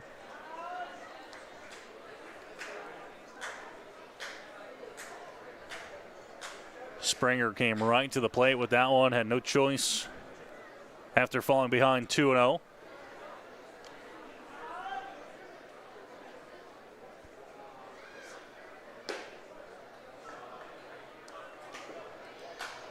Now 3 balls and a strike as that one misses.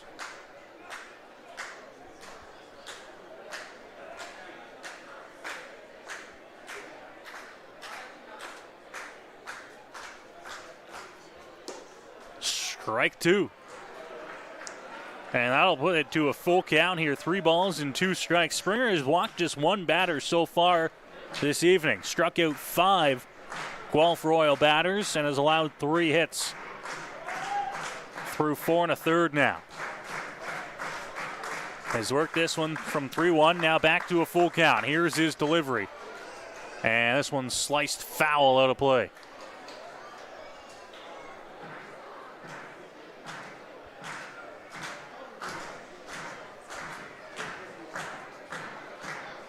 A little bit of a pause after that foul ball as we await another pitch here from Alex Springer.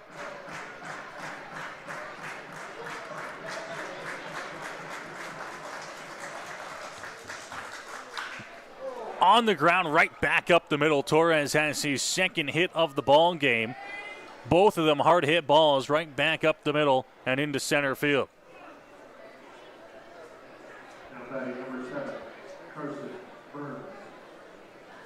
So Carson Burns, bottom of the Guelph order in the 9 spot now, will hit again with Torres aboard after the single. Torres, 2 of the 4 Guelph hits so far.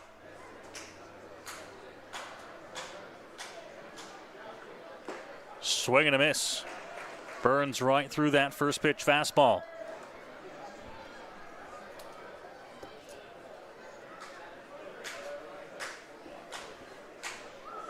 Springer up 0-1. Gathers himself. Quick look over to first base. Delivers. Swing and a miss by Burns again, and he's in an 0-2 hole.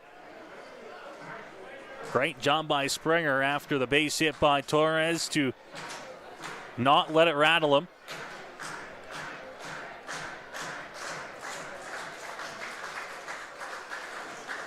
Oh-2 in the dirt, blocked by DeOlio. No offer there from Burns. And it's a ball and 2 strikes now. Top of the Guelph order on deck in Andy Leader.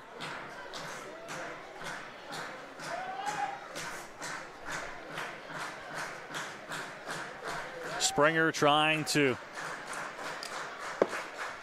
strike out Burns for the second out. Swing and a miss. Inside portion of the plate, and it's strikeout number 6 for Alex Springer. And there's 2 gone here in the inning. Well, with his 5th strikeout of the ball game, Noah, he set a new career high for strikeouts in an outing. He had hit 4 2 previous times before tonight, now up to 6. Springer's impressive performance just continues to be all the more impressive here against this Guelph Royals ball club that's been on a tear as of late at the plate, and he continues to roll along.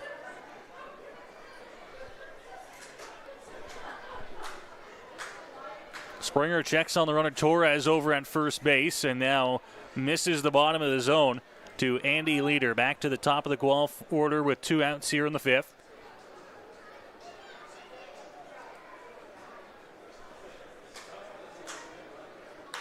And now this ball is crushed but well foul. That one goes down in the box, scores a foul ball. No matter how far it's hit, no matter how hard it's hit by Andy Leader, it's a foul ball nonetheless. He was early on it, very early on that pitch. Springer hung that one a little bit in the zone, but as you mentioned, Leader was well out in front. Count 1-1. Couple of checks here. Now to the plate. This one hit on the ground, hard to second base. High hop there, shovel to 2. In time to get the force out, and Torres retired. Royals get a man aboard, their 4th hit of the ball game here in the top of the 5th, but they can't bring him in. And it's still a 1-0 Majors lead as we head to the bottom of the 5th inning. That one smoked off the bat there of Andy Leader. And good job by Gibson Krasminski making a nice play, flipping over to second for the out. Well, we are going to check in now. Dylan, you had a chance to check in with Roop Chanderdat prior to today's game with our Roops Report. Alongside Majors manager Roop Chanderdat for today's Roops Report. Roop, your squad lost last night in Guelph, but are winners of 3 of their last 4. What have you liked from your team over the past stretch? Scrappiness. We've been a scrappy bunch for the last couple of weeks. We're shorthanded, as you can see by our lineup. Anyone that goes in, next man up mentality. Guys have been scrappy, and that's what I like. We keep competing, and there's no quit in this team. You've had to have some different contributions from different guys over the last stretch, but Starling Joseph really seems to have found his stroke over his last 5 games, hitting .350. What have you liked about Star's game, and how big is it if he's able to be back as a key contributor? You know what? Starling over the last couple of years has been guy plays every day, extra base hits, leading the league or top of the league. We need Star. He's a middle of the order type of guy, and he's starting to find his rhythm. He's starting to find some confidence. Even the best players lose their confidence, and he's starting to get healthy too. We've been a banged-up group, and, we need Star, and hopefully he can keep this going. You mentioned that your group is banged up. You're going through a pretty crazy stretch right now. Game Monday, Tuesday, Wednesday, off day tomorrow, playoffs on Friday. You don't even know your opponent yet. What's the mindset here as you play your last regular season game tonight? You know what? First of all, like I keep saying, get healthy. That's first and foremost, get healthy. But we're using this rather than saying we're tired. Get into a rhythm, You want to get into a rhythm. Any sport you play, baseball, hockey, whatever it might be, get into a rhythm, So we'll have the day off tomorrow. We're trying to find a rhythm, not just pitchers, hitters, but once they find that rhythm, have a day off and get ready for playoffs. Roop, thanks a lot. Good luck tonight. Thanks for having me. Bottom of the 5th inning here in London. Hector Jan still on the hill for the Guelph Royals. And it'll be Victor Plaz to lead things off here for London. Majors trying to get something going here against Hector Jan. They have not been able to do so as of late. Victor Plaz was retired the first time through the order. The last base hit the Majors had came back in the 1st inning off the bat of Gibson Krasminski. It was that leadoff triple. Since then, since the 1st, just 1 base runner hit by pitch in the 3rd.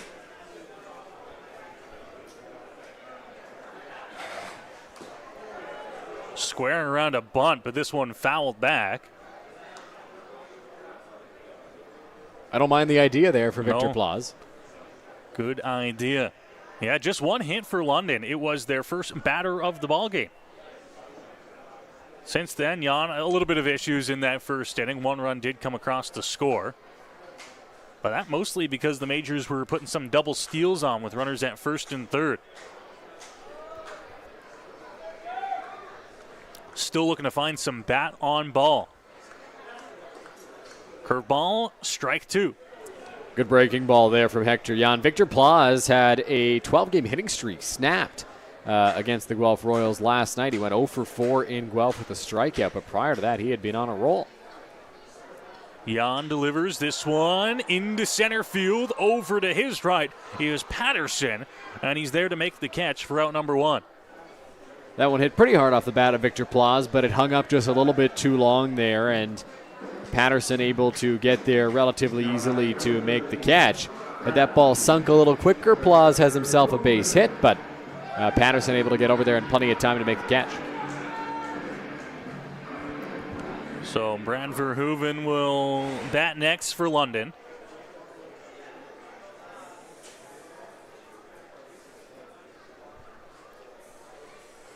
One of those nights where, at least so far, there's a lot of zeros hanging up on the scoreboard.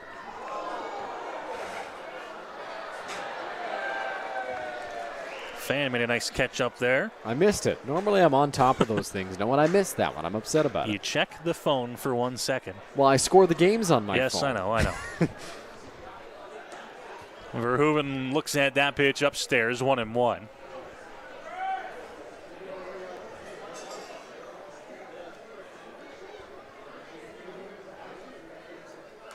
Fouls straight back. Jan up at 64 pitches now. If the number is 75, he may be getting close to seeing the end of his night. We're not sure what the limit will be for Hector Jan, but you'd assume they're keeping him a little lower than usual. 1-2. That one chopped over to third base and off the glove of Takamatsu. That'll be a base hit for Verhoeven. And the Majors have a runner aboard with 1 out. It's a tough play for Takamatsu because he's the only guy who's got a shot to make it. It's not going to be made by the shortstop over there, Connor Morrow, ranging to his right. That's just too tough of a throw. And with the speed that Verhoeven's got, he's going to be able to reach relatively easily. So it was Takamatsu or nobody, and Takamatsu had a tough play to make. He's going to get slapped with an error, though, on that ground ball. This ball crushed out to center field. Patterson back. It's going to hang up and be caught by Patterson.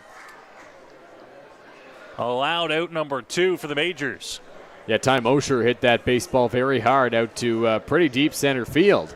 If he hit it to any other part of the ballpark, it may have had a shot at getting out, maybe a little bit short, but he hit that ball hard nonetheless. Brad Verhoeven was all the way out at second base. He was running on the pitch, and just a long, long out for the Majors.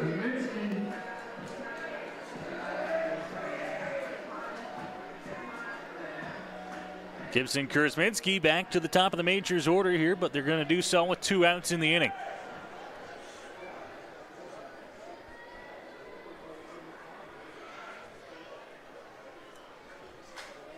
Verhoeven takes his lead over at first base. And a quick pop-up there from Torres on the high fastball. Had Verhoeven diving back. Better safe than sorry. Yuki Narita is headed out to the Guelph bullpen right now. Not in a hurry by any stretch, just headed out there.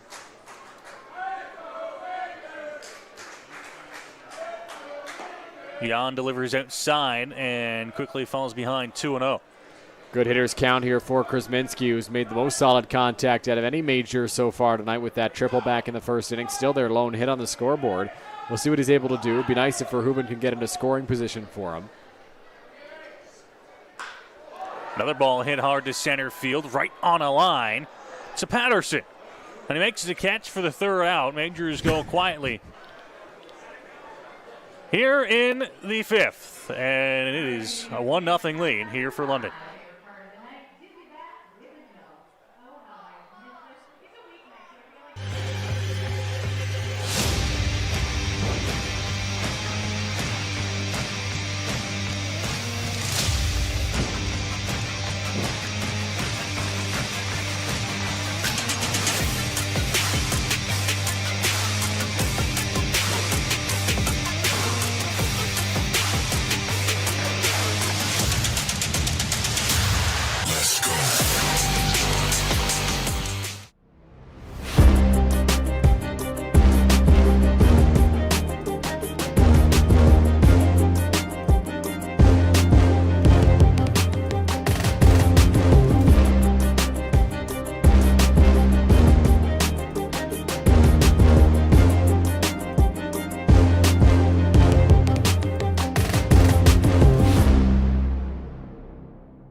has the potential to win another championship.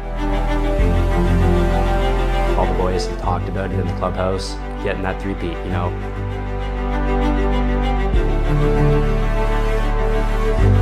You guys can win. You guys can win.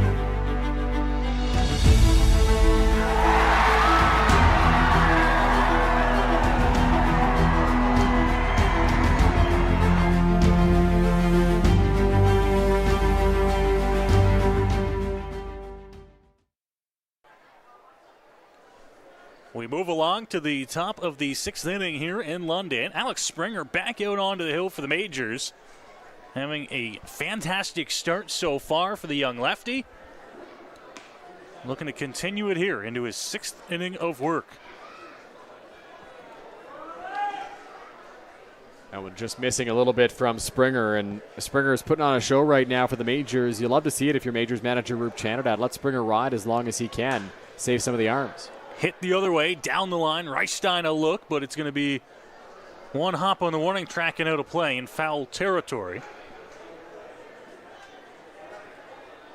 4 Guelph Royal hits tonight. They have 4 of the 5 total hits in the ball game.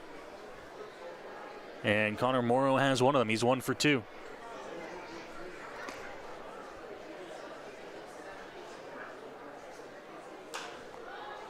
Fought off the end of the bat, shallow right field coming on. Reichstein there, and he makes the catch on a long run into shallow right field. That shallow right field pop fly is one of the more dangerous plays in baseball because you've got a second baseman coming out, you've got a right fielder charging in. Byron Reichstein, a veteran outfielder, communicated the whole way, took control, records the first out of the 6th inning, and that will set a new career high in innings pitched in a single game for Alex Springer. His previous outing that was the longest of his career was the 5-inning outing in the final home game last year against Barrie. Now up to 5 1/3 here tonight against Guelph. No sign of anyone warming in the London Majors bullpen as of yet. And if the pitch count stays within means, they'll let Springer go. And first pitch low for ball 1. Anyone scoring at home, that chopper that was booted by Takamatsu ruled an error an inning ago. This one over towards first base, diving for it. No one at first, back towards the bag. And not in time to get the runner Patterson, who bounces off of Verhoeven trying to get back to the bag. That's a tough play for everybody over there. Gibson Krasminski, a long run to his left. Brad Verhoeven tried to make the initial effort to stop that baseball, but couldn't come up with it. And as soon as he commits to it, he can't get back there in time. As soon as he lays out for the dive, with the speed that Patterson's got, it was going to be a tough play for Springer to get over there, and he left on time. Really a difficult play all around, and the result is a seeing eye single there, finding the perfect spot for Patterson. Well, I don't know if he realized exactly how far over Krasminski was at second base. He got to that ball with a decent amount of ease. Now this one lined. Right field, Reichstein there, makes the catch. Patterson backing safely at first, 2 outs. A good play by Byron Reichstein out in right field, ranging to his left. Patterson thought that was going to keep slicing and get down fair. He had to put on the brakes between first and second and rush back to the first base bag. But a nice play by Byron and a big second out of the 6th inning.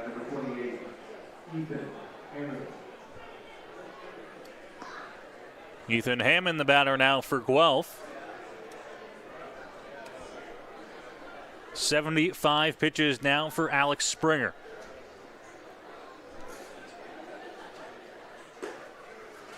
Strike 1 on the outer edge. Daniel Gore loosening up in the Majors bullpen right now. He was the first man out of the pen against Guelph last week after Springer's start. Curveball missed up top.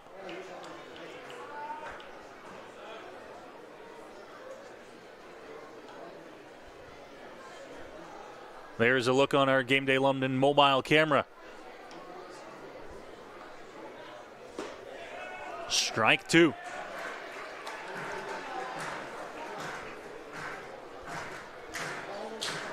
Springer trying to work a 6th scoreless inning. Has a 1-2 count here on Hammond. Ball down low, throw to 2, and they got him! DeOlio throws out Patterson trying to swipe second. Great tag by Krasminski.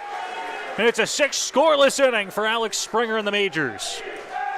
What a job by Alex Springer so far, and what a throw by Eduardo DeOlio, getting that into second base in plenty of time to get the caught stealing. Now, I'm not sure if DeOlio picked up on it. I did up here in the press box. Patterson was looking like he was going to run the whole way there. His entire lead, he's taken a step and a step and a step, and I hope DeOlio can indulge in some of the sour keys that are sitting on the bench there as a reward for another strong throw, because Eduardo DeOlio has been such a good... Somebody's getting in on the sour keys over there. But DeOlio has been such a good defensive catcher this season for the Majors. Another example of it with a strong throw to the second base bag to record the final out of the 6th inning, and that saves some pitches for Springer. Not sure if he'll go back out for the 7th. Gore continuing to throw. Has slowed down a bit, though, I have noticed, after the final out of that inning. Rup Chanadat just out there for the Majors, now talking things over with Brent Wales. The line right now on Springer, 6 innings, 5 hits, 1 walk, and 6 strikeouts.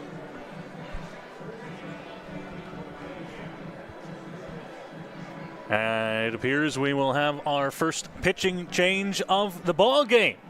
Brought to you by Throw London. Hi, my name is Jess, and I'm a lane coach at Throw London. We'd love for you to join us with your friends or family for an axe throwing or knife throwing event. Come on down, throw sharp stuff, have a drink. When you need a night out, Throw London is on point. With an atmosphere that's a cut above, Throw London brings together the best in knife throwing, axe throwing, and darts. So it's the perfect spot for a date night, night out with friends, leagues, and team building for the office. You've got to be 13 or older to throw pointy objects and 19 plus to enjoy their fully licensed offerings. It's the best spot in London for some fun with an edge. London's original knife throwing. Check them out at 2190 Dundas Street East and online at ithrow.ca. That's ITHROW.ca.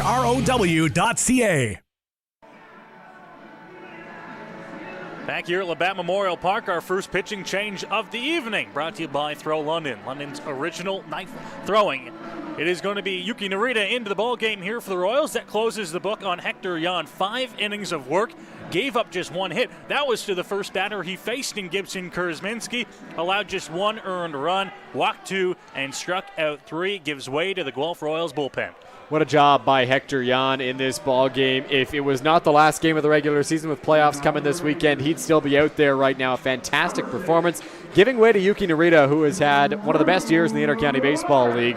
15 games this season, 3 of them starts across 42 and 2/3 innings. He's got an ERA of 1.89. 54 strikeouts, 19 walks, one of the best relievers in the IBL. His last outing, 3 2/3 against the Brantford Red Sox in Brantford on August 18th. Did not allow a run, allowed just 1 hit, and struck out 2 batters in that contest. You'd assume his action will be limited as well, so that he is ready to go for game 1 of the first round for the Guelph Royals. So Narita gets ready to face the London Majors bats. We do have a defensive change as well. It looks like Justice McGee is doing the catching now for Guelph. Perhaps trying to get Torres off his feet before the playoffs begin. That one will miss inside to Drew Lawrence. The bullpen for London has quieted down. It looks like Springer will go back out for the 7th. Lawrence fouls off that pitch, and the count evens up at a ball and a strike. Alex Springer might just pitch his way to the conversation to start a game in the first round if the Majors need it with the way he's been rolling tonight. It's going to be a quick stretch, I believe. I don't know if this is confirmed yet, but I heard there was chatter about Friday, Saturday, Sunday, off day Monday, game Tuesday, Wednesday. So if that series goes 5, there's a good chance the Majors do need an extra starter. That ball into right field. Second hit of the ball game for the Majors off the bat of Drew Lawrence. Drew Lawrence did not hit that baseball overly hard, got jammed, but put it in the right spot through the right side. It finds its way through into right field, and the Majors into the hit column for the first time since the first inning. Well, and fittingly, they had their only other hit of the ball game on the first batter that Hector Yan faces, and now the first batter to Yuki Narita, also on base. This time just a single to right field, but it'll bring way for Eduardo DeOlio on a game that has been 1-0 since the bottom of inning number 1. Narita last worked against the Majors in the extra inning contest on August 14th, the game that London won. Narita took the loss in that contest, giving up 2 in the extra frame. Healthy cut on a breaking ball there by DeOlio. Prior to that pitch, Lawrence had a huge jump over there at first base. It's a good thing he didn't run, though. Narita looked like he was ready to hold on to that baseball long enough that he could have just stepped off and gotten him.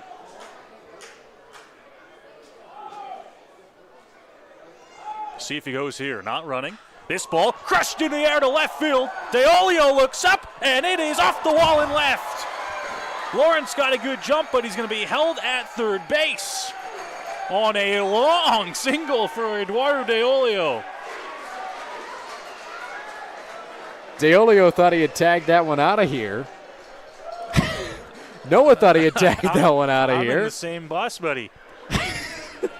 That one was, and I don't know if it is because of the chilly weather tonight, but we have seen now 3 baseballs that I thought were going to leave the yard. And it's not our first time calling a ball game here at Labatt Park. DeOlio was maybe 10 feet out of the box when that ball hit the wall. I mean, he really thought he got all of it. I don't know if it's the weather or what, Noah, but he came pretty close. Well, the Majors have back-to-back hits against Narita here to open up the 6th inning. And we'll see if they can take advantage and put some runs across here against the Guelph reliever.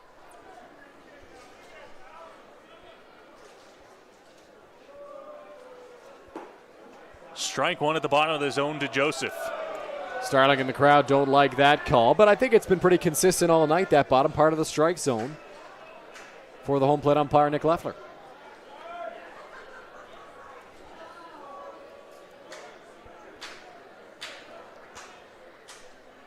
Narita grabs his sign. Long pause, now delivery on the outer corner for strike 2. Crowd's getting really fired up right now, Noah, about these strike calls. Joseph doesn't like it. He's not getting animated, though. Well, as you mentioned, those have been there all night long. It pushes the bottom of the zone. It pushes the outside corner there, but they have been there. That's just a well-located pitch by Yuki Narita. That's all it is. We'll see if he can locate well here on this next pitch. He's up 0-2. Long pause. Now DeOlio runs. This one hit on the ground. Back to second base. They might have Lawrence hung up. It's going to be a pickle down the third base line and tagged out by Takamatsu for the first out. Strange sequence there for the Majors and the Guelph Royals. DeOlio was running, which I think caught everybody off guard in the first place. That ground ball right back to the mound. Narita initially looked to second because he didn't think DeOlio would be on the move. I think that kind of screwed with him a little bit, and that screwed with Drew Lawrence as well because Narita flinched, fake like he was going to go to second, and that caught Lawrence a little bit too far off the bag. He kind of hung out there a little bit to see what Narita would do, and eventually it didn't take a very long rundown to retire Drew Lawrence for the first out. DeOlio, there was 2 straight pitches from Narita there where he took a long pause and followed it with a long kind of drawn-out delivery, and I think DeOlio thought that he could really take advantage of that. And he did. He got a great jump on that play. Yeah, I don't want to say that he had second base stolen easily, but it was going to be a tight play if they did throw down. Ultimately worked in the Majors' favor anyways and kept them out of what was likely going to be a double play. Now they do get an out, the Royals, but it was just the one, and Lawrence over at third base retired. Quickly 2-0 here on Byron Reichstein.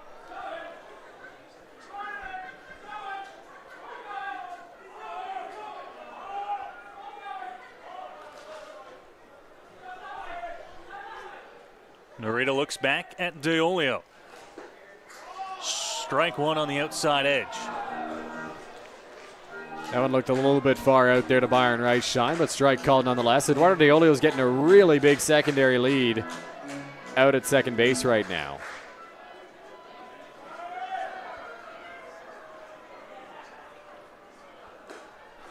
Outside to Reichstein. 3 balls and a strike.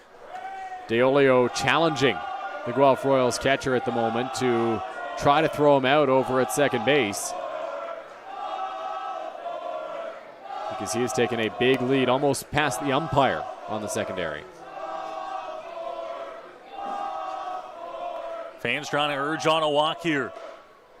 Strike 2 loads up the count here at 3 balls and 2 strikes.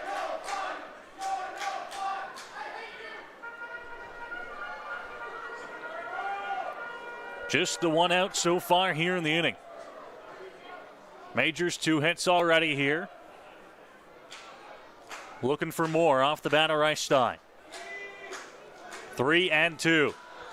Swing and a miss. Reichstein down on strikes. Narita's got 2 outs here in the inning. Good pitch there from Yuki Narita. Byron Reichstein got a piece, but it wasn't enough to put the ball in play or even fight it off.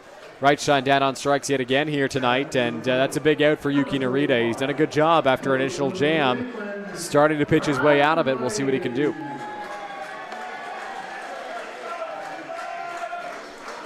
And now Cleveland Brownlee. 0 for 2 so far tonight.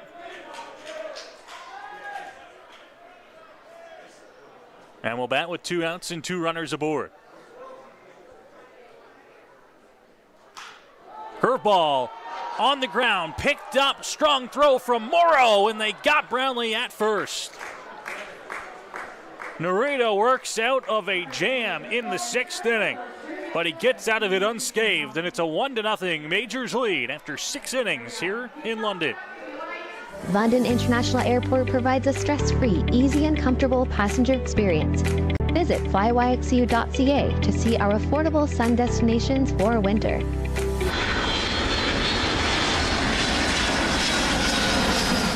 Travel is easy when you fly YXU. Go beyond the scores and get to know the athletes who call the Forest City home. Joseph crushes one. Game Day London brings you in-depth stories and conversations about London's major teams and the athletes. Whether it's in the rink with the Knights or on the field with the Majors, Game Day London has you covered from the start. For fresh and engaging sports coverage, visit GameDayLondon.com, a proud sponsor of Majors TV.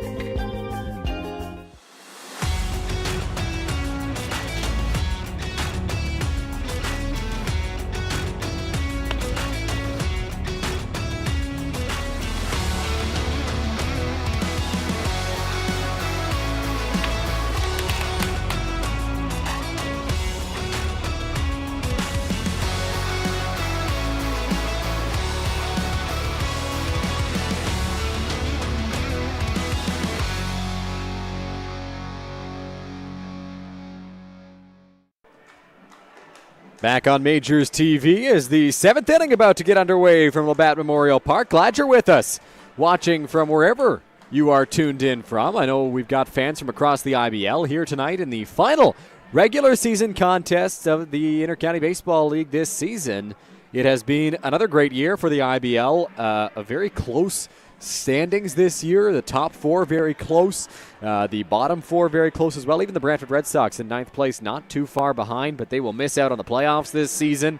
So a successful regular season for the Intercounty Baseball League. You get a look at it on our Game Day London mobile camera. Daniel Gore getting loose in the London bullpen.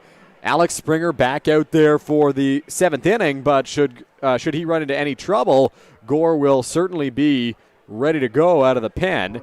It won't be an easy part of the Guelph lineup here for Springer. It'll be Ethan Hammond, Arthur Kawara, and Josh Garton, 5, 6, and 7 in Guelph's order here tonight. Hammond in his last trip to the plate popped out to shortstop Ty Mosier in shallow center field. Worked a walk earlier on as well. A slight delay here as Steve Knights, the third base umpire, was all the way over on the first base side. And now Majors manager Roop Chanadad is coming out to talk to the home plate umpire Nick Leffler.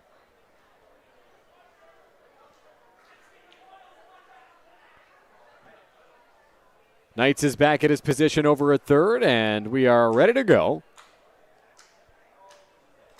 Here's the first pitch from Springer. That's in there for a strike. It's 0-1. Springer, that was his 80th pitch, his highest pitch total in his Intercounty Baseball League career. The 0-1 home. In the dirt, 1 ball and 1 strike. So Springer has already set his longest outing by innings pitch and his longest outing now by pitch count in his IBL career. That one skied in the air. Shallow right field. Reichstein coming in. Krasminski going out. Gets turned around. And it falls in. Tough play for Gibson Krasminski out in right field, and the result is a base runner here to kick off the 7th. We'll wait to see how that one gets scored, but a tough play for Krasminski in shallow right. I don't know if he even got a glove on that one, Dylan. He was all sorts of turned around out in shallow right field. It will go down as a base hit for Ethan Hammond. But yeah, tough play for Krasminski out there. Could not come up with it, and that'll bring up Arthur Kawara. Kawara 0 for 2, hit a ball pretty deep in his first trip to the plate. Here's the first pitch from Springer. Chopper, right in front of the plate. Going to be a tough play. Springer picks it up with the glove. Throw to first, sails way high. Charging towards third is Hammond. He's getting the wave around third. They're going to send him home. The throw from right shine. He's got a good arm, but it's not in time. And the Guelph Royals have tied it up on a throwing error by the pitcher, Alex Springer. Well, that's all it takes is one little miscue in a 1-0 game, and things have been turned right around here. Now the Royals in a big spot to try and take their first lead of the ball game. I think this one was better left to DeOlio, but him and Springer had a little bit of a miscommunication there. Nobody knew exactly who was going to go get it. It was Springer, and because he's the lefty, Dylan, he had to make the big spin before he could throw, and he sailed it over top of Verhoeven's head at first base. Not enough communication there between Springer and DeOlio. Maybe should have put that one in his back pocket. So now not only is this game tied, but Josh Garton comes to the plate with the go-ahead run over at third. Here's the first pitch from Springer. It's in the dirt for ball one. Springer, see if he can put that one behind him now and get back to work. 1-0 to Garton. Swing and a miss. 1-1. Garton has struck out swinging twice against Springer up to this point. On similar swings to that one. Here's the 1-1. That one in the air, right center field, chasing after it. Drew Lawrence, long run, and he tracks it down. Tagging from third is Arthur Kawara, and he will come in to score, so it's a sacrifice fly for Josh Garton, and the Royals take a 2-1 lead. So the Royals finally rewarded for some balls in play, and their first lead of the ball game comes here in the top of the 7th. So Springer has given up 2 unearned runs in this inning. And that'll bring up the catcher, Justice McGee.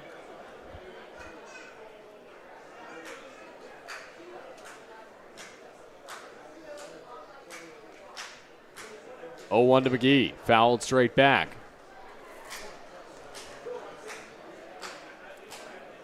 Give credit to Springer here, who's kind of just put his head down and got right back to it after the error.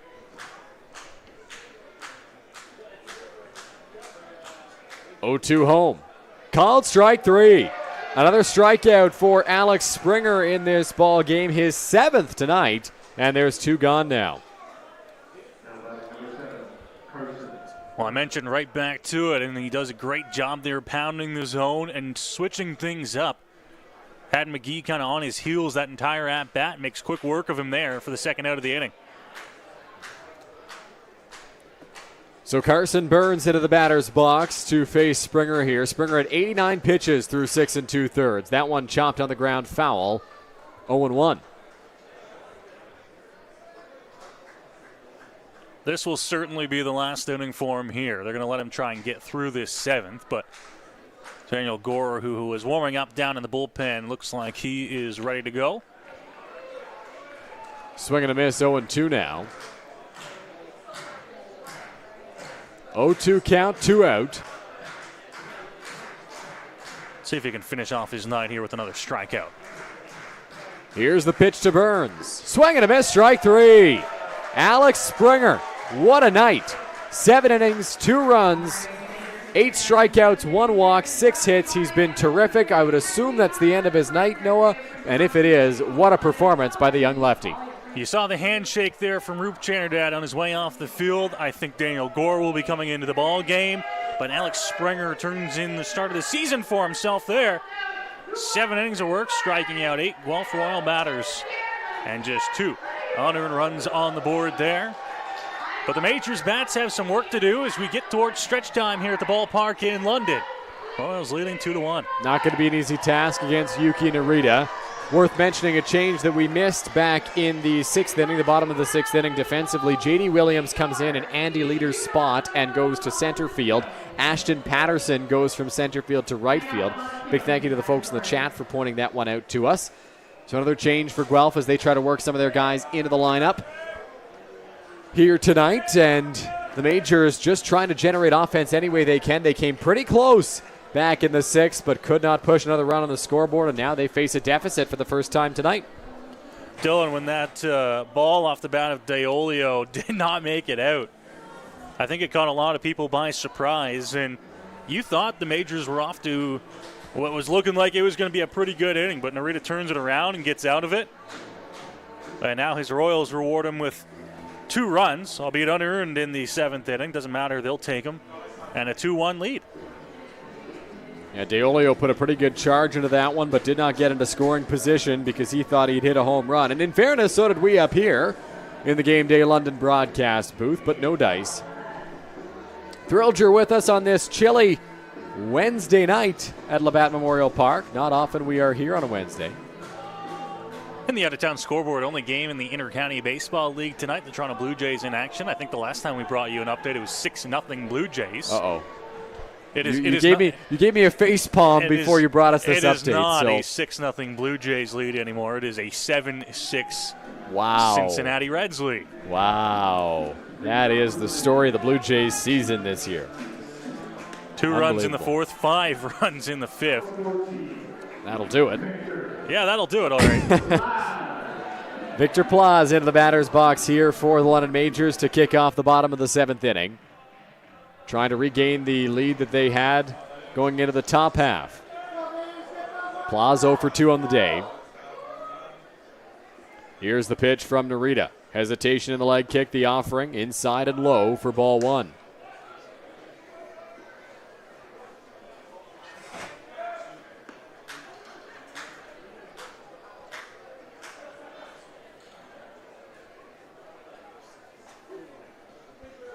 (1-0) cut on and missed by Plaz. It's 1-1.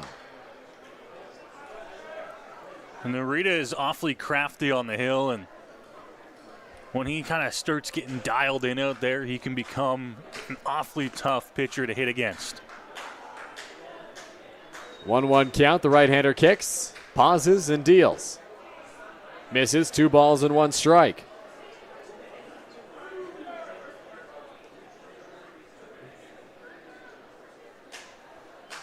Plaz will be followed by Brad Verhoeven and Ty Mosher in the 8 and 9 spots in the Majors order. 2-1 home in the air, foul territory. Kawara and McGee will give it a look. It is out of play. A fan in quite the colorful shirt had a chance to make that play, but couldn't do it. Took a tough bounce off the concrete. Did it hit that person right in the face? Or I think it got close up around to the it? neck here. Oh. He's back into his 3rd row seat now. Don't know Cold if he'll beverage to wash it down. Don't know if he'll be venturing out for another foul ball. Here's the 2-2 home to Victor Plaz. In the air, foul territory again. Kawara thinks this one may be playable towards his dugout, and it will land in the stairwell to the clubhouse here at Labatt Park. So we'll try again on 2-2, and look at that, a fan gets a baseball. Josh Garton. The biggest fan of all. He's he gave just it here for a away good as well. Gave it away as well. There's a couple guys around the league, Dylan, on each team that become fan favorites over the years. Josh Garton, one of those guys for Guelph. He's just there to have a good time. No matter where he goes, no matter what the score is, he's having fun. He's just loving playing the game of baseball, and that's what you love to see. 2-2 count here to Victor Plaz. A lot of shakeoffs from Yuki Narita, so Plaz takes control and calls time.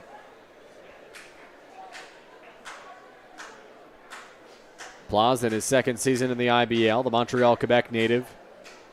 Played for the Barrie Baycats last year. And Narita and McGee on the same page now. Here's the 2-2.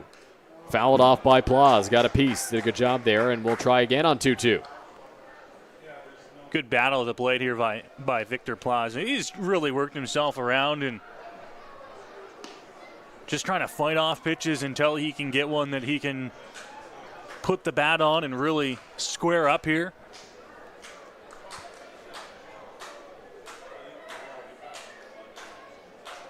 Narita, a couple of shakes again. 2-2. Plaus trying to get on to lead off the inning for London. Here's the offering. Off the plate outside. Good take there from Victor Plaus, and the count runs full. Well, the Majors will take any way to get on. Doesn't have to be a hit to lead off this inning. They have walked twice so far tonight. Joseph and Drew Lawrence, the batters that have walked for London. Here's the full count offering. Low for ball 4. Great at bat by Victor Plaus, and he works a walk to get on base. Well, I was talking about how he was just fighting off pitches until he could work himself one that he could square up. Well, he's going to get a walk out of this, not a hit, but he's on to lead off the inning. The Majors will take that. He'll take that. They'll bring up Brad Verhoeven. May see some small ball employed here by the Majors. Garrett Takamatsu thinking along the same lines, playing at the cut of the grass there, over at third base. Verhoeven has 5 sacrifice bunts this year. Squares around, lays this one down, pops it up into foul territory on a fastball that nearly got him in the head. And the count is 0-1. Somehow Verhoeven got the bat on that ball, despite it getting kind of up towards his head. Now, obviously not intentional there at all by Narita. But as a pitcher, you are, kind of trained in a way that if you see a square around early, try and get that ball up in the zone. It's a little bit tougher to get down as a bunt. 0-1. Verhoeven squares again. Gets this one down. It's a good one. Right in front of the plate. Miscommunication. Here's the throw from McGee. It's in time to get Verhoeven. A close play there over at first, but the sacrifice works to perfection and moves Plaus into scoring position. That was almost disaster for the Royals. They had 3 guys right there, and I think, Dylan, all 3 of them were going to try and make that play. Finally, they backed off. Both Takamatsu at third, who got in there really quick, by the way, and Narita on the hill. That is McGee's ball. He's the one that needs to take that. He's got the best kind of throw coming out from behind home plate there, and he threw a bullet of a strike to first base. So Ty Mosher into the batter's box has hit the ball pretty hard earlier on in the ball game today. A single should score Victor Plaus. The outfield playing Mosher deep. Here's the pitch. Off the plate outside for ball 1.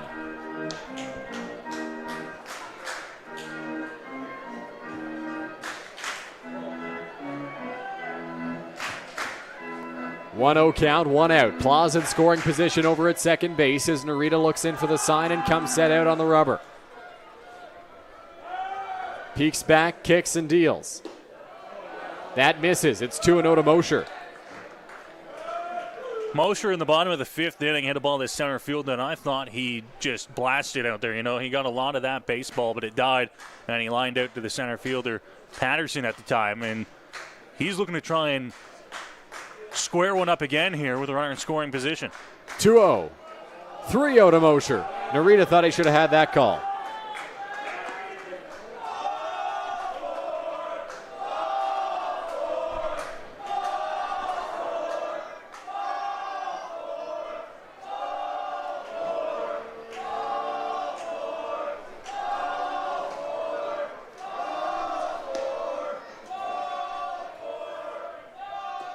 Strike 1. Ballflowers don't get their wish.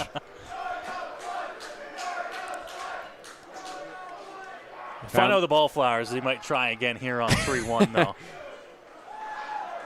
3-1 count.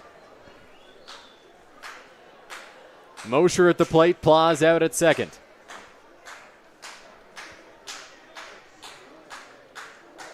A long hold from Narita. Here's the pitch.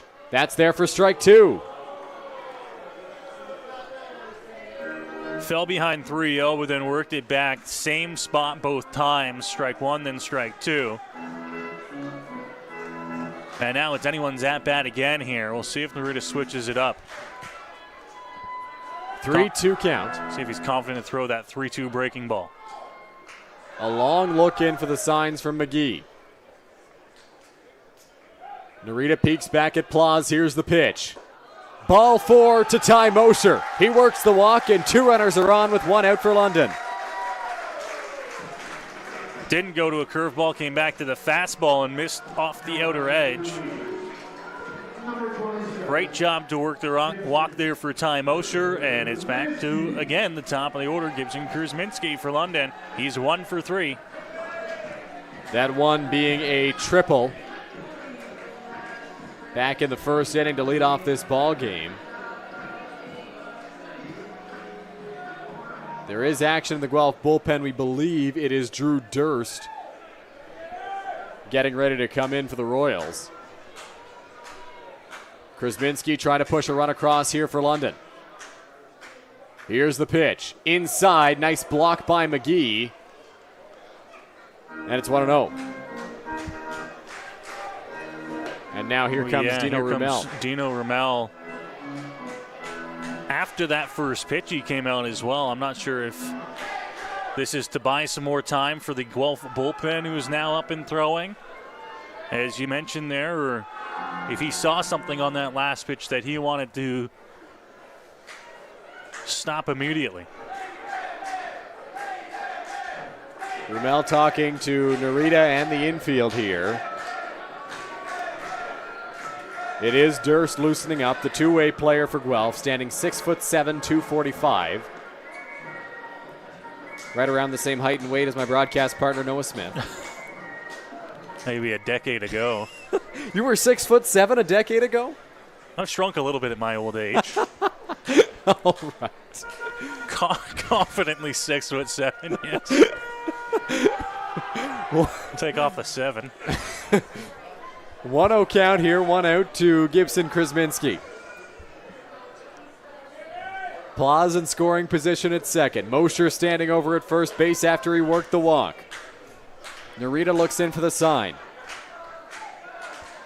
Here's the offering. That's there for a strike. It's 1-1.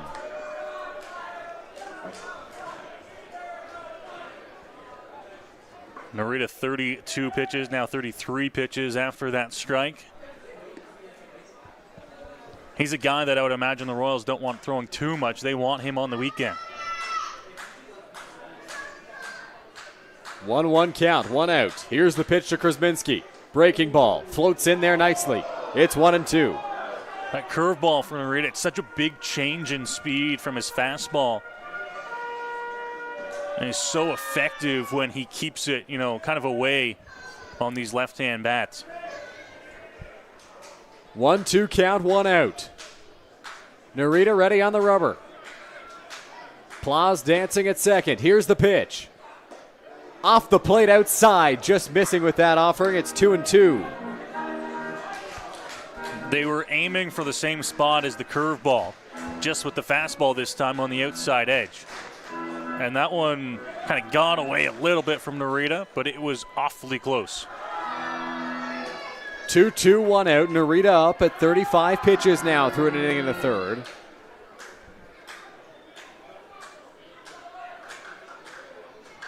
The pitch to Krusminski. Swing and a miss, strike 3. A big punch out for Yuki Narita, and there's 2 gone in the bottom of the 7th inning.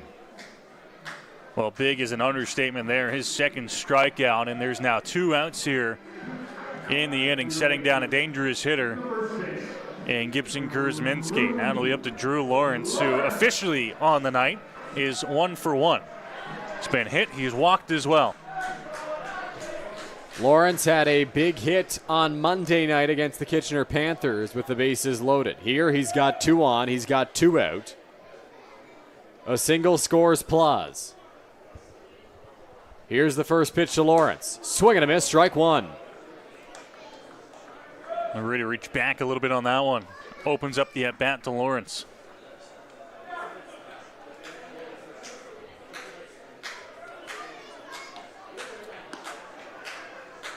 Daniel Gore continuing to loosen in the Majors bullpen while Durst gets loose in the Guelph pen. 0-1, 0-2. Similar approach to Drew Lawrence. Fastball there. Went from the outside to the inside corner. And up ahead, 0-2 in the count here. He's got lots of options to go to. No balls. 2 strikes, 2 out. Narita ready on the rubber. Trying to end the inning and strand 2 for the Majors. The 0-2 home. Upstairs, Lawrence doesn't chase. It's 1-2. I like the location there. Up in the zone with the fastball after you pounded the bottom corners. Brain tells you curveball here, but you never know with Narita. Trying to put away Lawrence. Peeks back at Plaus. Here's the pitch. Swing and a miss. Strike 3. Yuki Narita works out of the jam. Strands Plaus at second and Mosher at first and keeps it a 1-run Royals lead. 2-1 Guelph after 7 on Majors TV. When you need a night out, Throw London is on point. With an atmosphere that's a cut above, Throw London brings together the best in knife throwing, axe throwing, and darts. So it's the perfect spot for a date night, night out with friends, leagues, and team building for the office. You've got to be 13 or older to throw pointy objects and 19 plus to enjoy their fully licensed offerings. It's the best spot in London for some fun with an edge. London's original knife throwing. Check them out at 2190 Dundas Street East and online at ithrow.ca. That's ithrow.ca.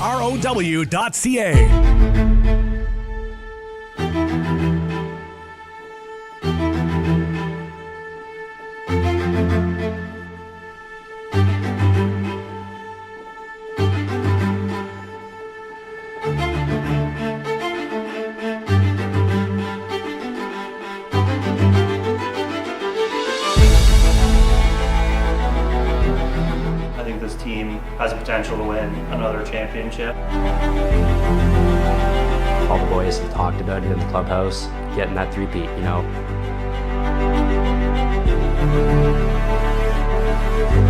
You guys can win. You guys can win.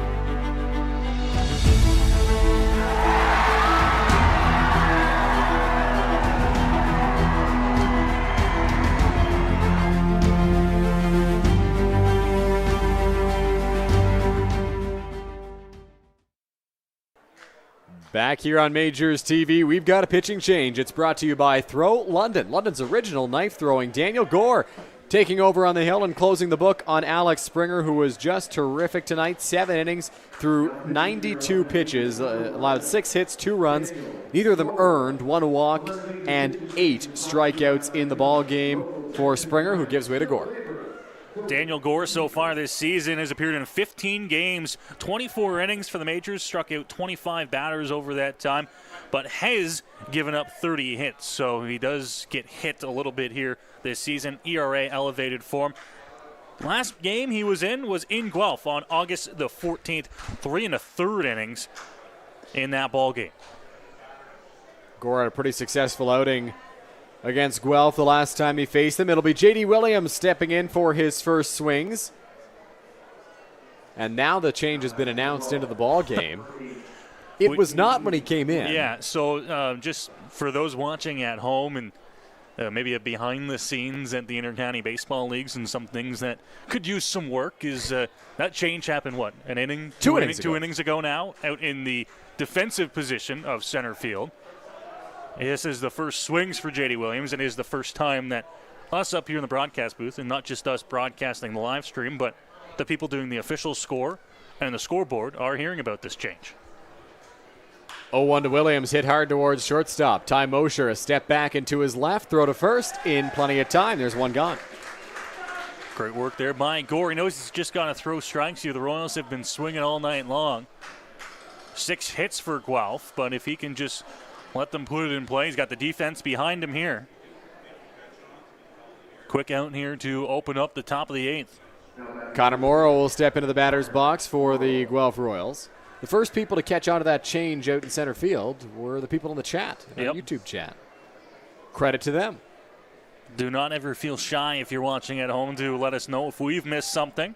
We do everything we can to catch everything going on in the field. Connor Morrow 1 for 3 today in the batter's box. Breaking ball from Gore, and it is 0-2.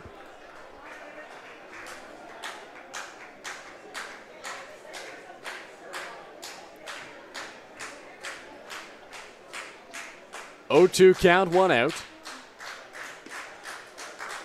A long hesitation from Gore. Here's the pitch. Breaking ball, doesn't get the call. It was a good one, just missed the strike zone.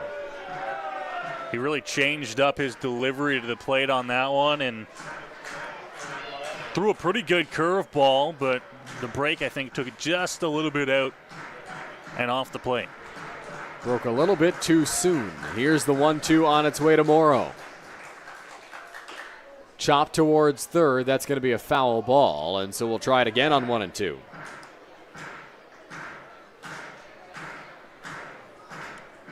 When you're up in the count like this, it opens up your options to attack hitters. You know, curveball.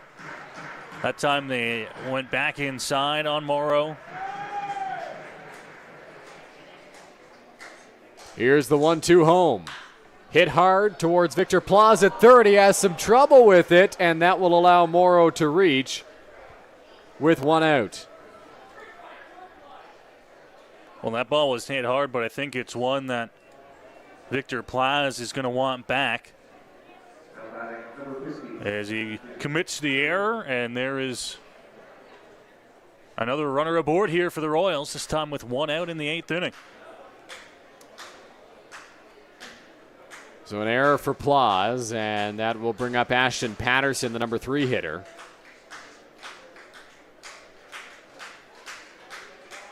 Second error of the night for the Majors. That one there for a strike. The errors have come in back-to-back innings for London. The throwing error from Alex Springer in the 7th, and the error there for Plaza here in the 8th. 2 unearned runs on the board for Guelph so far tonight. That's it.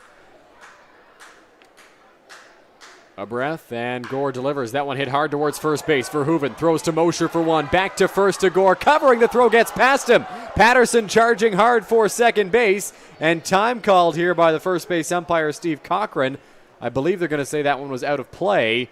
So now the umpires are going to talk things over. He's going to want to get some help here from Leffler and Steve Knight, the other umpires. I didn't catch Dylan. My view was impeded a little bit here on what that hit. I thought it hit the cement facing on the ground there of the dugout, which is in play, but Patterson had second base either way. He wasn't going to get thrown out. Absolutely not. But I'm wondering if the question was if he could get another base on that, which I don't think he would either, even if that was out of play. Majors getting out on the play, though, so 2 outs here in the inning. That'll bring up Garrett Takamatsu.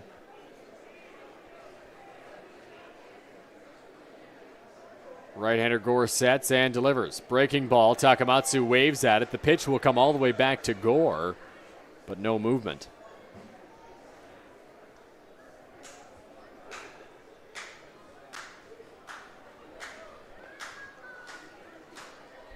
Gore trying to get through this 8th inning here, his first inning of work, and get the Majors back on the bats that admittedly have been quiet so far tonight against Guelph pitching. 0-1 count, 2 out. Patterson in scoring position after the error. Swing and a miss. It's 0-2. Takamatsu tried to hold his swing there, but offered too much, and now finds himself in an 0-2 hole. 0-2, 2 out. Gore trying to end the inning and strand Patterson in scoring position over at second base. Here's the offering. Breaking ball, called strike 3. Gore freezes Takamatsu, and that will end the 8th inning. What a pitch there from Daniel Gore. Brought the curveball to the inside corner. Takamatsu, I think, thought that it did not have enough to catch that inside edge. His slight argument will go unheard, and the Majors will head to the bats here in the bottom of the 8th. They are running out of outs to play with here to try and end this regular season on a winning note. Every guy the Guelph Royals have thrown out there, Jan and Narita. Now it'll be Drew Durst taking over. We'll get you numbers on him here shortly. But the Majors have had a hard time against every single pitcher Guelph has thrown out. Well, they have, and you know what? Like I said, it was a leadoff triple for the Majors in the bottom of the first inning. And at that point, you thought, all right, maybe we'll see some bats here this evening. Not the case. The Royals pitchers have been able to shut the door on London hitters so far in this evening's ball game. So Drew Durst into the ball game here for Guelph. That will close the book on Yuki Narita. Narita goes 2 innings out of the bullpen, allows 2 hits, did not allow a run, walked 2, struck out 3, left 4 runners on base in his 2 innings. So he did run into a little bit of trouble at times for Guelph, but he never let it affect him. And now Durst will take over on the mound. Yeah, Durst, you mentioned kind of a two-way player for the Guelph Royals. So far this summer has appeared in 4 games and 14 1/3 innings pitched with 18 strikeouts to go along with it there. ERA at a 1.25 has been good for Drew Durst so far this season. And he comes into this game and, well, Dylan, what I would like to think is probably going to be, if you can handle it, a 2-inning save.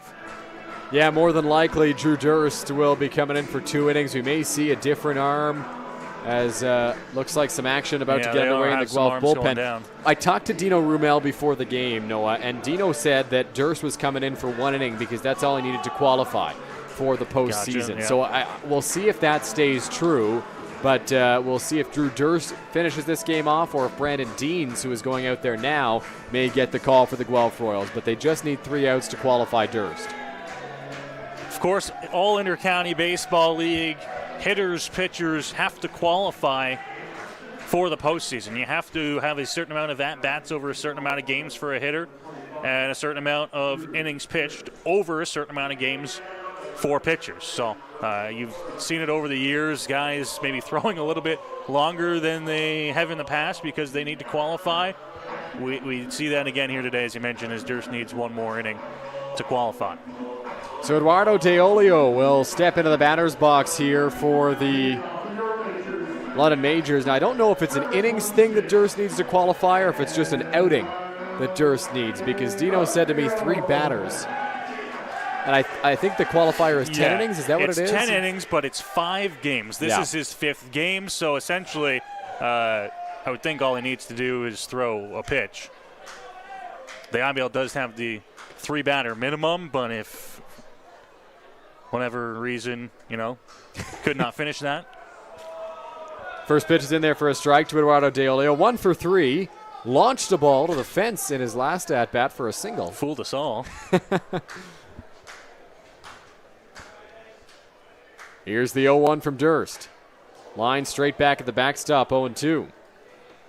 Doing a great job at getting ahead of a dangerous hitter here. Deolio was trying to line that one up on the barrel. Just missed it, fouled it back into the screen. Durst has allowed 1 earned run in 2 outings this season, once in Chatham and once at home against Kitchener. Those are the only 2 earned runs he's allowed across his 4 appearances. 0-2 to Deolio, line straight back at the backstop. And in talking to Dino, he's pretty excited about Drew Durst and his arm on the mound. He's a guy who can get into the 90s with his fastball. Brings a lot of zip, and he hasn't thrown it yet, but I saw it during his warm-up pitches. That curveball is sharp. Well, he's a great asset to have for the Royals. Out of that bullpen. The 0-2 home, breaking ball, and it hits Deolio.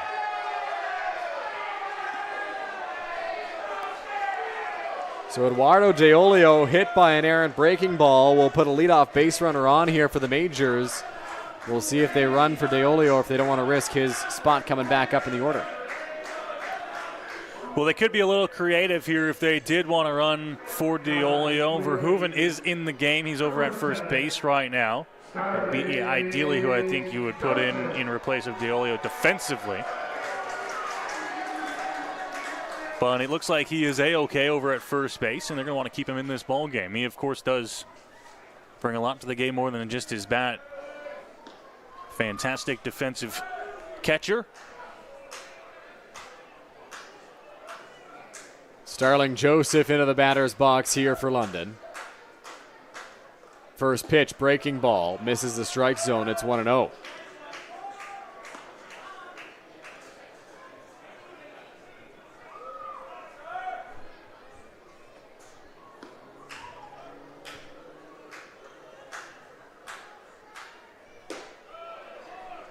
That one misses, and it's 2-0 now to Joseph.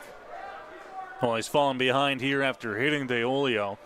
Oftentimes when a pitch gets away and you hit someone, the next few can be telling in how you respond. Durst has missed a couple of times now. The 2-0. Joseph skies this one foul, and it's 2-1 now to Starling. Came back to him. I think Starling was just geared up and waiting for one over the heart of the plate after 2-0. Getting ahead in the count and just missed that one. So 2-1 count here from Durst. DeOlio not a very aggressive lead over at first. Here's the pitch. Chopped foul by Starling, and it's 2-2. Starling is aggressive at the plate, so if you're Durst after falling behind 2-0, you're really just going to go right at him. Try and keep it away, obviously, from the middle of the plate and giving him a good one to hit. But if you pound those corners, Starling's aggressive, and he's going to want to swing. 2-2 here to Joseph.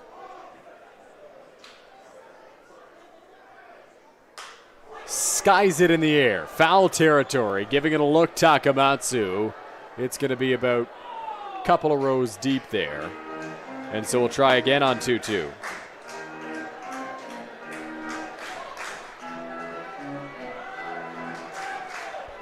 Fans here in attendance have stuck it out here as the temperatures dropped and we move along. It's been a good ball game. 2-1 here. Royals leading late.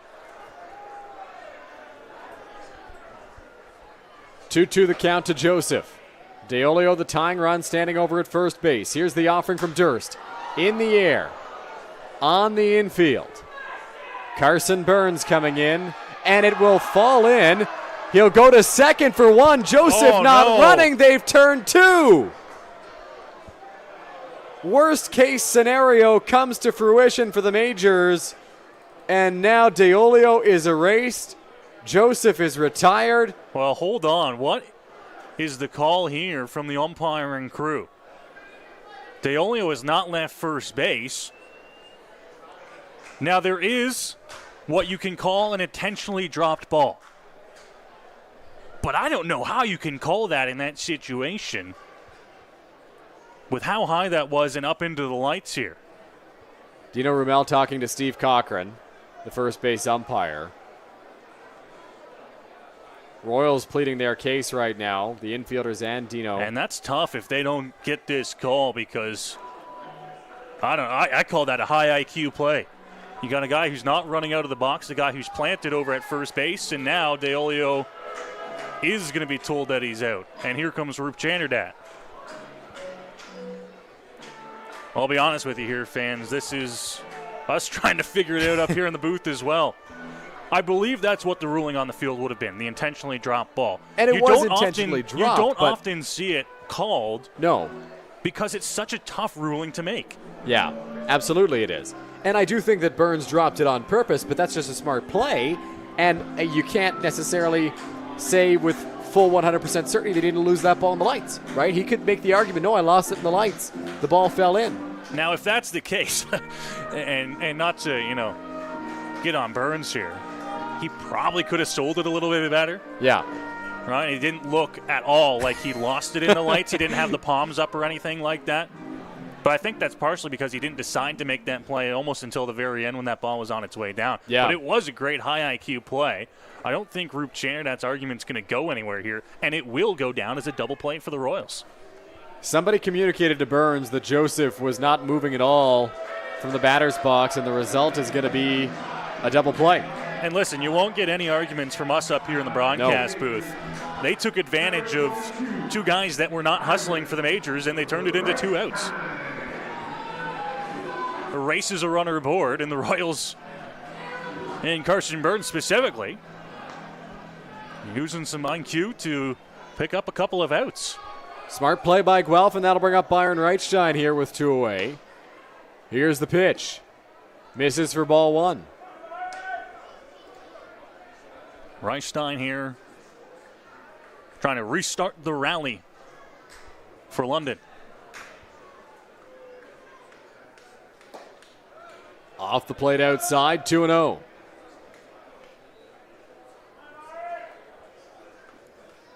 Hitters count here for Reichstein. He's gone down via the strikeout all 3 times he's been up tonight. 3-0 count now to Byron. I think he's taking all the way here.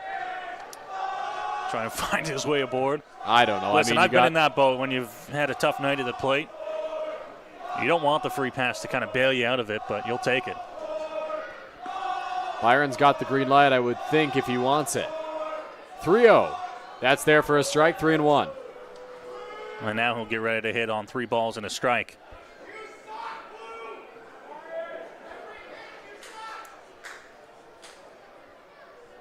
(3-1) count. Here's the offering to Reichstein. Swing and a miss, 3-2. There's some heat behind that Durst fastball, and Reichstein just couldn't catch up to it. 3-2.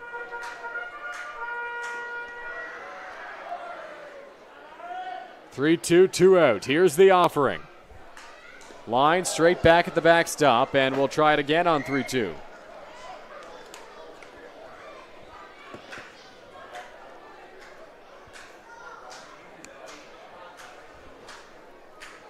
So full count, 2 away. Durst ready on the rubber. Here's the offering.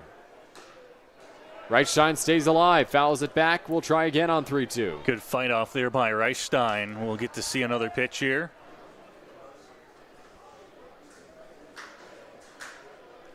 Durst looking to try and get this game to the 9th. Here's the offering. In the air. On the infield, Kawara charging. Long run for the first baseman, and he can't come up with it. It's a foul ball. He had all of that ball in his glove, but he just could not hold on to it on, I think, a longer run than he was expecting to have to make there from first base. Got within about 20 feet of home plate, but that ball was hit so high that nobody else really had a beat on it. So Reichstein gets another life here. 3-2 count with 2 away. They have to update the scoreboard here in the park. They took that to be a sure out. 3-2, cut on and miss, strike 3. Durst lets out a roar from the rubber, and that'll end the bottom of the 8th inning. So we head to the 9th. Majors down 2-1.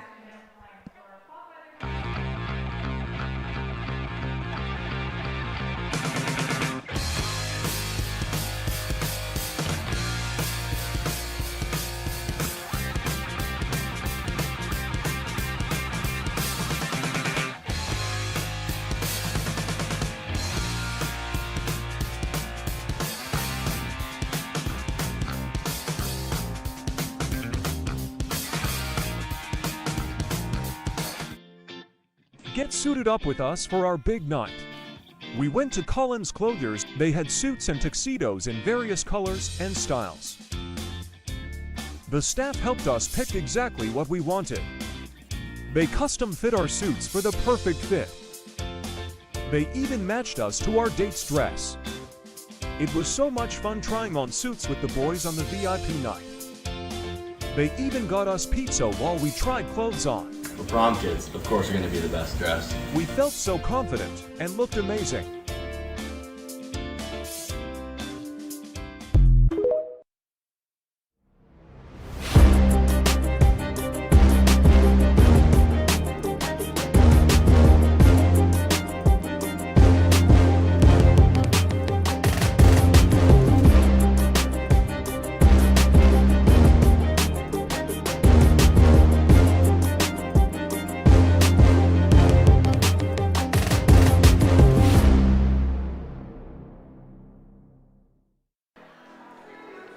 Welcome back inside Labatt Memorial Park here on Majors TV as we move along to the top of the 9th inning here on a chilly Wednesday night in the Forest City. I'd like to welcome everyone who is tuning in on our broadcast here on Majors TV, and also like to give a special shout out to Gar Fitzgerald, who, as we have heard, is watching with some of his paramedic colleagues out in Guelph at the station, tuning into our broadcast tonight. Yeah, shout out Gar and his colleagues, doing a great job as always, part of the paramedic service out in Guelph, and watching from the station. So we appreciate you tuning in. We appreciate all of you tuning in tonight. Big turnout on YouTube tonight. Yeah, good turnout on YouTube. A good turnout that we saw here at Labatt Memorial Park. Final regular season game, final regular season home game. This one's going to be fouled off and make its way into the Majors bullpen out of play. See some comments as well, and I believe Alan Ross was handling the explanation, but we can go over it as well here on the air. The only thing left to decide in the Intercounty Baseball League standings, Dylan, coming into tonight's game was 3rd and 4th place, and it's between London and Guelph. So the situation that arises here, a Majors win in any form would give them 3rd place. The Majors would also be able to hold 3rd place if they can keep this game within 7 runs. That's it's a pretty simple task here for the Majors. If Daniel Gore can get through this inning without allowing a run, or without allowing, what would it be, 6 runs here? 6 runs. That's what the Royals need to score to go up 7. The Majors have 3rd. Skied in the air to left field. A little bit of trouble with it there, Starling Joseph. And he makes the catch for out number 1. So just to elaborate on that, the Intercounty Baseball League standings, if there is a tie in the standings, Dylan, regular season standings, the first tiebreaker goes to head-to-head record between the tied teams. So Guelph and London, if Guelph wins, holds on to win this tonight, they'd be tied, right? So these teams have won an equal amount of games against each other this season. Pitch from Gore, curveball outside for ball 1. So after that, you go into tiebreaker number 2. Which, in this case, London has a pretty good lead on the Royals coming into the game. I believe, what was it, 22-5 going into last night, and then the Royals put up an 8-2 win. So the difference came down to 7 runs, as we've got a stoppage in play now. Yeah, ball on the field. So the difference now, 7 runs between the Royals and Majors. Now this is runs for and against in the games between the 2 tied teams. So this is London versus Guelph. And that's why this game matters so much, because if the Majors lose by 7, that puts them in a dead heat. They are tied in terms of runs for and against in the games between the Royals and the Majors. Yep. So what happens 6 then? of them, including tonight's game. What happens then, Noah, if they're tied in runs? This one fouled off at the plate. Well, Dylan, after that comes the dreaded coin flip, which, if you ask me, is an easy way out of kind of breaking a tie, especially on a 3rd tiebreaker, but that is the rule as it's written in the Intercounty Baseball League rules. So we're hopefully going to not have to see that here tonight, but there's a 1-out single for the Royals off the bat of Kawara. Good job by Kawara muscling that pitch into the outfield for a base hit. You'd think that the 3rd tiebreaker would be something like overall run differential, right? Not just run differential between the 2 teams in games between the 2 teams, but just overall run differential for the season maybe. There are a lot of avenues, but the IBL goes with the old coin flip. So I don't think it's going to get to that. It would take a pretty big inning for the Royals here in the 9th for that to even become a possibility, but it's out there, so we got to explain it to you at home. We do have to explain it, and explain it off the top of our broadcast, but a lot of new viewers since then as this game moves into the 9th inning. Royals have a 1-out base runner, as that one taken low for ball 1 here. Josh Garton at the plate for Guelph. Not had a whole lot of luck so far tonight at the plate, but can turn that around in a hurry. 1-0 from Gore. Sliced foul and out of play off the bat of Garton. Alex Springer did a pretty good job shutting down Josh Garton in this ball game. A couple of strikeouts, then a fly out to center field. Now that was a sacrifice fly, so Garton got the job that he was looking to do done and plated the go-ahead run for the Guelph Royals.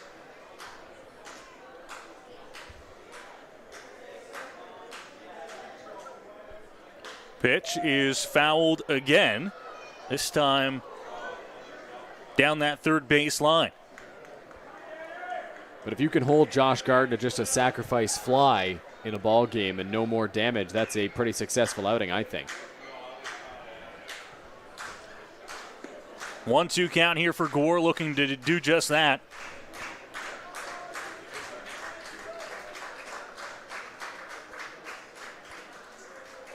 Kawara at first base takes his lead. Not very big. Here's the pitch from Gore. Hit on the ground and into the gap to left field. station to station for the Royals base runners, but they've got 2 men aboard here in the 9th.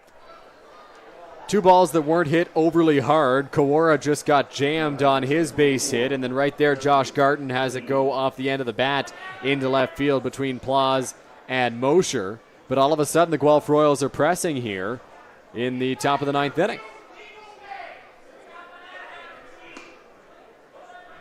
And now a mound visit here as Brent Wales comes out for the London Majors, the pitching coach, to chat things over with Daniel Gore.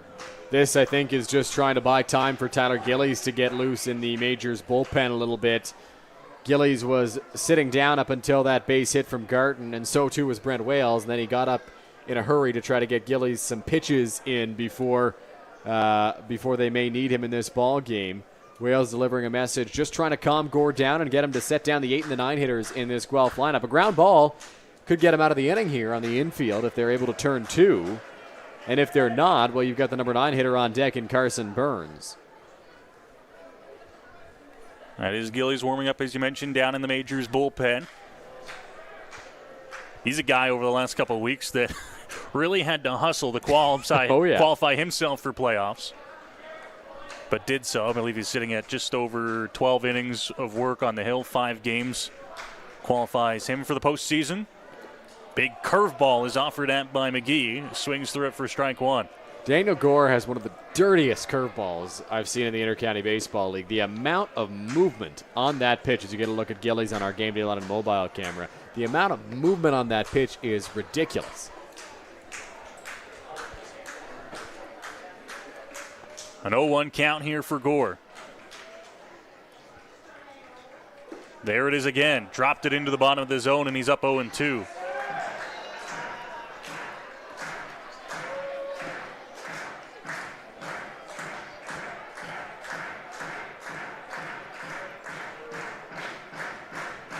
Fans trying to cheer along Daniel Gore here, looking for the second out of the inning.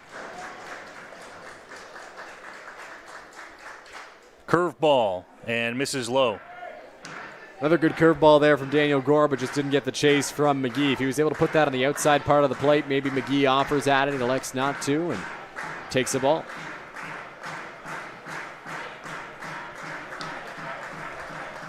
Grabs his sign from Diolio. 1-2. Right down Broadway for strike 3. And there's 2 gone here in the inning. I think McGee was really sitting breaking ball on that offering from Daniel Gore. He had seen so many of them to start the at-bat. He got a fastball, and it just froze him. That was not a fastball on the corner. That was right down Main Street, and McGee just not ready for it, so there's 2 gone. Carson Burns will come to the plate now for Guelph. Couple of runners on, now 2 outs here in the 9th inning. Royals looking for some insurance as that fastball misses off the plate.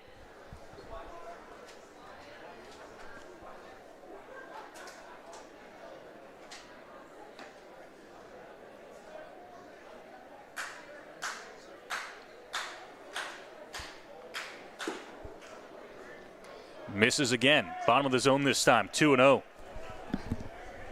Carson Burns, a guy who can do damage at the plate despite the fact that he's in the 9-hole and 0 for 3 tonight. Not necessarily the kind of guy you want to fall behind 2-0.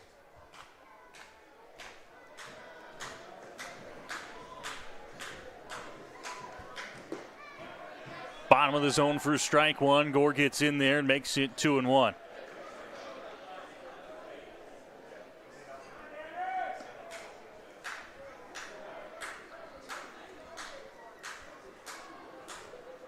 Kawara at second, Garton at first. 2 outs here in the 9th. Here's the pitch from Gore. Chop back to the mound. He's going to take this one over to first base himself and retire the Royals here in the 9th. We go to the bottom half. Majors need a run to keep this thing going, 2 to win it here at Labatt Park. Good job by Daniel Gore there, working out of a jam. Goes 2 scoreless out of the Majors bullpen. Exactly what the Majors needed. He ran into a little bit of trouble there in the 9th inning, but wiggled out of it unscathed. So a good job by Daniel Gore for London. And now it's up to the bats, Noah. I mean, there's nothing left to do. They've clinched third. Well, I shouldn't say that. Technically, so if this score holds, the Majors have clinched third. If they win the game, they've clinched third. If somehow they tie the game, go to extra innings, Guelph scores a whole bunch, then technically they haven't clinched third. But I've had enough of talking about these tiebreaker scenarios all game. Remember back in 2022 when we had the one-game playoff tiebreaker We did. between these two teams? So Wednesday night, wasn't it? Tuesday or Wednesday, Tuesday yeah. or Wednesday, midweek game. Speaking of today, sorry, that wasn't really, we weren't talking about today, but it was August 21st, 4 years ago. We had the Legacy Classic over here between these two teams. Guelph and London facing media off. Manager Matt Hiscox was letting us know about that this morning. Must have showed up on his Facebook as a. He says it didn't. He didn't? He remembered that. You're telling me he remembered that? No, his mom did. His mom sent him a message. It popped up on my Facebook. That makes much more sense. Majors going to the bottom of the ninth inning. It's Cleveland Brownlee followed by Brad Verhoeven and Ty Mosher. Barring any pinch hitters here in this bottom of the ninth inning, that is who we will see. There's a look on your camera walking down to first base. A guy who will not be swinging the bat here in the ninth inning, despite what many people I'm sure were hoping for. Caden Cardoso over there coaching first. So the only two teams left looking besides the two on the field right now for their opponents are Chatham-Kent and Hamilton, the 5 and 6 seeds respectively. They are waiting to find out where they will have to travel for game one of their playoffs. The 3-6 and the 4-5 matchups in the IBL's first round here in 2024.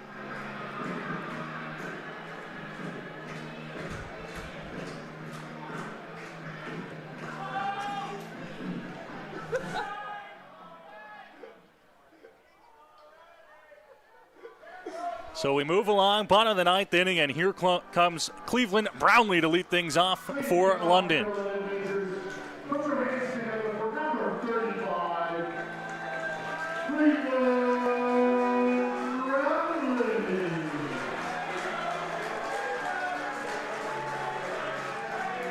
Big applause from those still here at Labatt Park as Cleveland Brownlee strolls to the plate for London.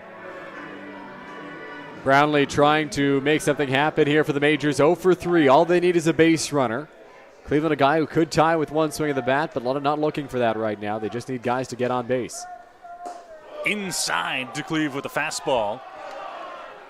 Worth mentioning, apologies we haven't brought it up, it is a new arm into the ball game. Brandon Deans taking over for the Guelph Royals. We did know that it was just the one inning that we were going to see from Durst, who came in to pitch the 8th for the Royals. And now a 1-1 count here as Deans delivers.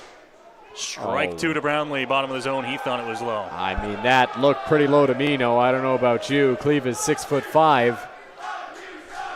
It's tough to, call a game from behind the plate there, and Cleve rolls up. The whole strike zone changes. Here's the 1-2. And fouls this one off. A little bit of a look, but it's 4 or 5 rows into the seats down that right field line.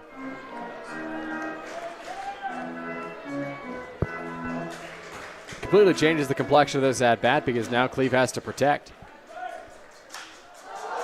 Brownlee lines one, center field, dropping, and it drops in for a base hit.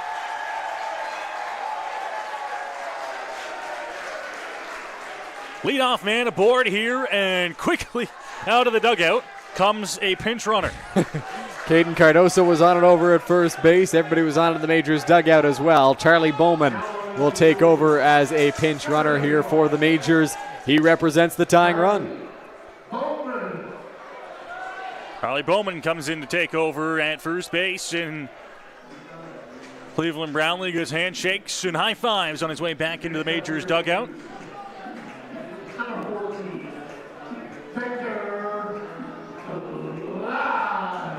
Here comes Victor Plaz for London.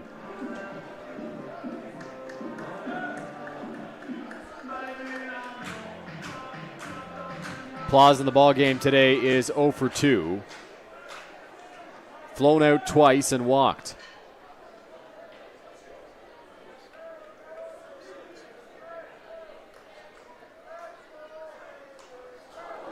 Bunts at it, but fouls it back into the screen. 0-1. Majors at the moment just playing to extend this game. Plaus trying to lay down the bunt and get the tying run over to second base. The Royals are going to cheat towards this bunt big time. Burns is way over towards first. Takamatsu in.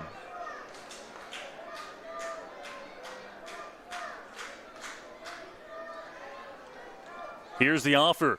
Up high, but he gets the bunt down. Deans maybe a chance at 2. He'll go to the easy out at 1 and get it. I think Victor Plaus was caught off guard about how up and in that pitch was.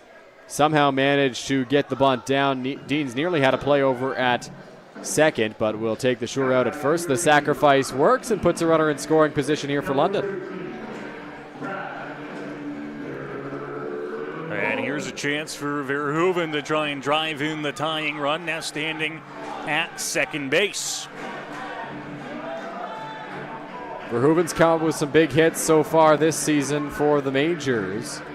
Trying to do so again right here. It's a big spot. Bottom of the order up here for London, 8-9 with 1 out. Verhoeven on the season has 11 runs batted in.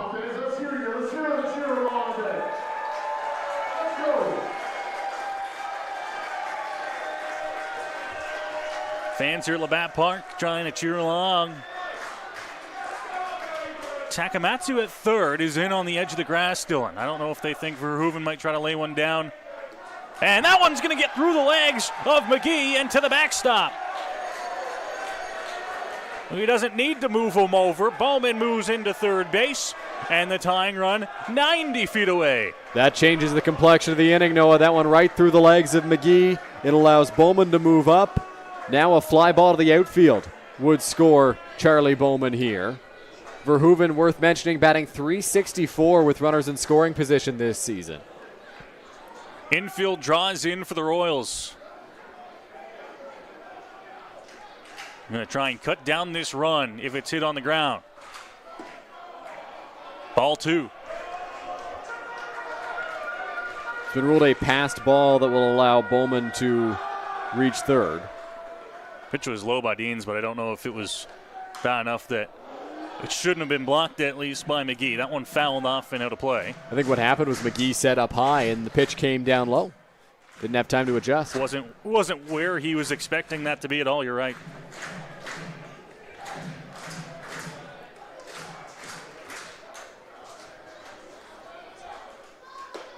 Inside. 3-1 here. Through the Royals, you don't hate walking Brad Verhoeven here. You put the double play in order over at second base. The middle can back up a little bit. And swing and a miss. Now 3 balls and 2 strikes. You may have a better shot at getting out of it if you try to turn 2 over at second base as opposed to the plate. But Dean's focusing on retiring Verhoeven. Ripped down the line and foul. Just to the outside of the bag. Verhoeven just missed it. Verhoeven not happy. Good job by Caden Cardoso over at first base, distracting the first base umpire, Steve Cochran, because Verhoeven was pretty fired up at the plate.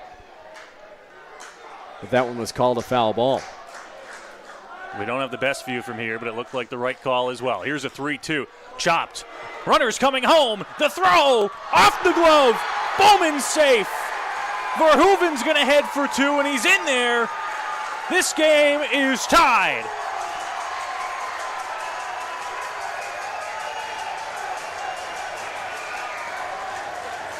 Gutsy call for the Majors there. Charlie Bowman breaks on the ground ball to shortstop, and he was done at the plate if they were able to hold on to it there. But McGee can't make the play cleanly, and that allows Bowman to come in to score with a little bit of oomph as he touched the plate. And Verhoeven gets on in scoring position. So Ty Mosher, the batter. That run at second base, now the winning run for London.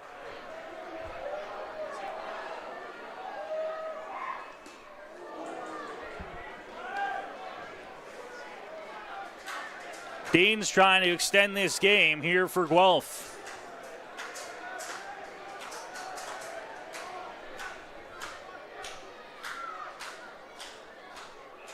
Here's the 0-1. Off the plate for ball one.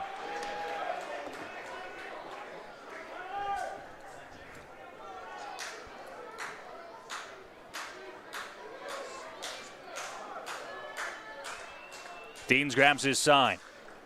Looks back, now comes to the plate. And that one's going to get away from the catcher. In to third base for Verhoeven. He'll hold there. That one was a breaking ball that was low. Yeah, that one you'd assume will be ruled a wild pitch there on the breaking ball from Brandon Deans, and that'll bring out Dino Rumel to the mound. His team all of a sudden backs against the wall here. Winning run over at third base, 1 out. If Mosher can put a ball deep enough into the outfield, the Majors can win this ball game. He's already done so tonight, and it looks like they're going to bring in the 5-man infield. Yeah. Williams and Patterson, the only two still in the outfield. The left fielder, Ethan Hammond, came immediately into the infield. I don't hate it. I don't either, because you're conceding, you're expecting that any fly ball to the outfield that is deep enough is going to be a sacrifice fly. Verhoeven's got enough speed. Exactly. Verhoeven's got enough speed, but what you don't want to have is a ground ball up the middle here, which will score him. So you bring the outfielder in. Anything that isn't going to be a sacrifice fly is going to be caught regardless by either an infielder or an outfielder. So I don't hate the move here from Dino Rumel whatsoever. We'll see if it pays off for him. It's a 2-1 count to Ty Mosher. Dean's the pitcher. Fouled off into the screen. It's a big pitch coming up, Noah. It's a 2-2 count, 1 out. If they get the strikeout, it completely alters things for the Guelph Royals because you just have 1 out to get. 2 men on either side of the infield, 1 man right up the middle. This one hit on the ground. Nice stabbing dive at short, and the throw to 1 is in time to get Mosher. What a defensive stop there to get the out and keep the game alive, and now the Royals are going to move back to a 4-man infield. What a play. What a play over there at the shortstop position. I believe it was Morrow over there who made the play. I think so, yeah. It's tough to tell when you got 5 infielders, and they rotated the way around. They didn't just put Hammond right up the middle. No, Hammond came in. I believe he was playing more second base, and they moved Burns up the middle. Left side stayed the same. That's how they had it. And now it's back and all up to the top of the order for Gibson Kurzminski to try and drive in that winning run. Healthy cut there, fouled it off in and out of the glove of McGee. That's a big out for the Guelph Royals. Now the infield can back up. The outfield can go back to their regular configuration.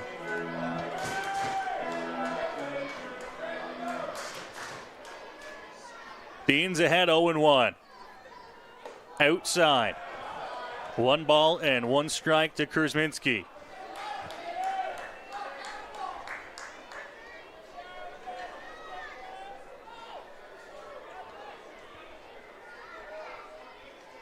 Has a look, now delivers. This one hit on the ground. Nice diving grab at second. The throw to 1, and we've got free baseball coming up here from London. What a defensive play by Carson Burns over at second base. London and Guelph tied at 2 after 9. We head to extras next here on Majors TV. Welcome to Labatt Park in London, Ontario, the world's oldest baseball grounds. Now through Labor Day, book your guided tour and walk the same field as Ty Cobb, Fergie Jenkins, Honus Wagner, and some of baseball's most legendary players. View artifacts from over the years inside the original 1940 clubhouse. Experience baseball history in London, Ontario. Book your guided tour at labattparktours.com.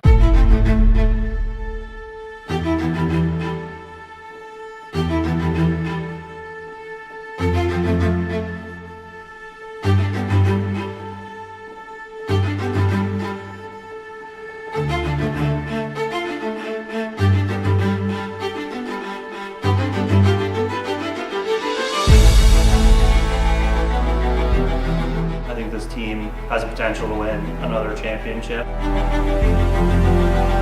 All the boys have talked about it in the clubhouse, getting that three-peat, you know.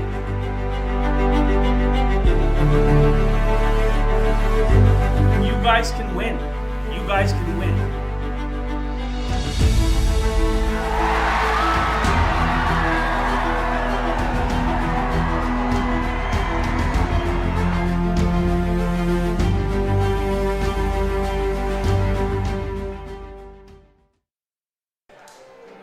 Back here on Majors TV, Noah Smith joined alongside Dylan Baker in the Game Day London broadcast booth.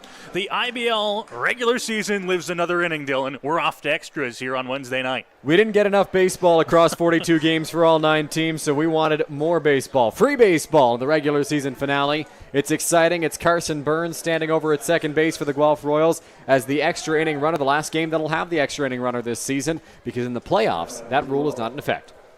Some great defensive plays by the Royals, first by Morrow and then by Carson Burns to end the inning. Now he takes over as a runner at second base here in the top of the 10th inning.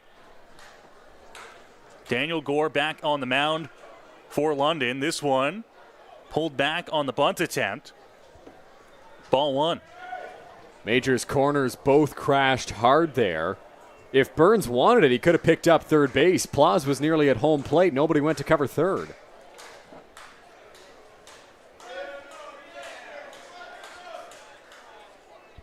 Bunt down. Gore looks to third. Do they get the tag? They do! Great defensive play by the pitcher Daniel Gore. And the lead man is retired at third. That's a huge play by Daniel Gore, and that takes perfect execution on the bunt play by the Majors. First off, Victor Plaus over at third base has to read that he's not getting that bunt, because if he's the one that's got to play it, he's got to come in. He read perfectly. It's going to Gore. He's got to stick at third base. Gore did not hesitate. If he hesitates for 1 second, they don't make that play. He spins, fires to third, a perfect strike. They get the out, and they eliminate the lead runner. Is a classic example of risk and reward for the Majors. Curveball inside now to Connor Morrow.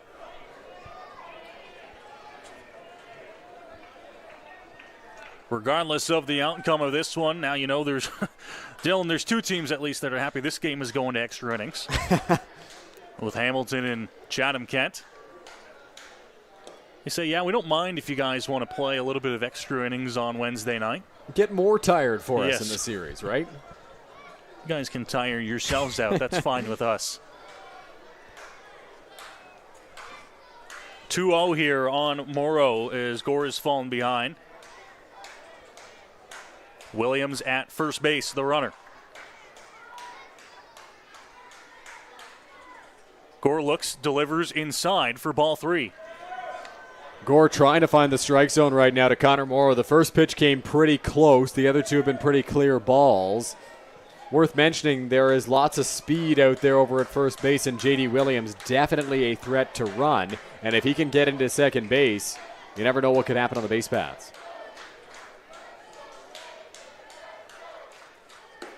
Right there for strike 1 as Gore works back into the count.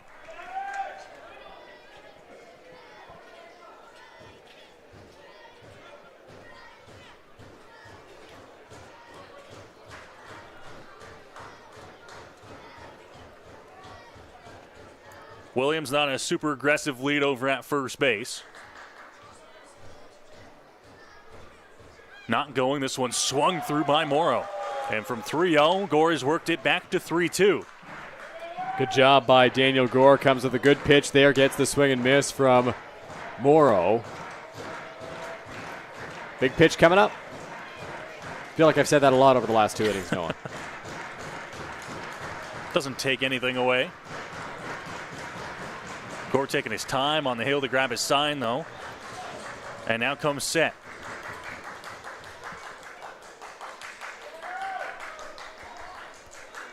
Long pause, delivers this one, chopped up the middle. Perfect double play ball, steps on 2, throw to 1 in time. And the Majors get out of the top of the 10th. They'll look to go win it in the bottom half.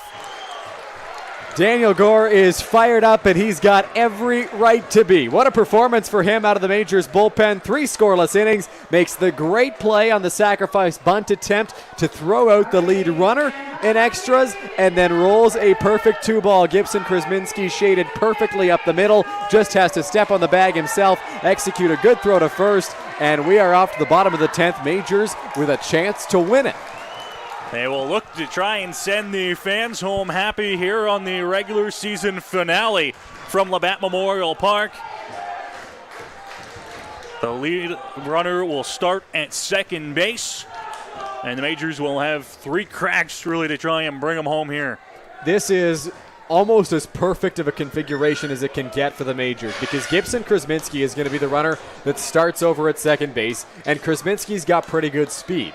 With Krasminski over at second, while leading off the inning is Drew Lawrence, and if anybody can lay a bunt down, it's Drew Lawrence. So you can push the winning run over to third base, 90 feet away from scoring, and then you've got Eduardo Deolio, 3 in the order, followed by Starling Joseph in the cleanup spot, Byron Reichstein. So you couldn't have drawn it up any better if you're the Majors in this spot. We'll see if they're able to capitalize, or if Brandon Deans can pull off a great inning like Daniel Gore just did and get out of it without allowing a run. Well, if the Majors do decide to try and bunt and get the runner over, I would like to try and see Drew Lawrence push it towards the first base side. That can oftentimes be the difference between getting that out and not getting that out if you're defensively on the field trying to get the runner heading to third.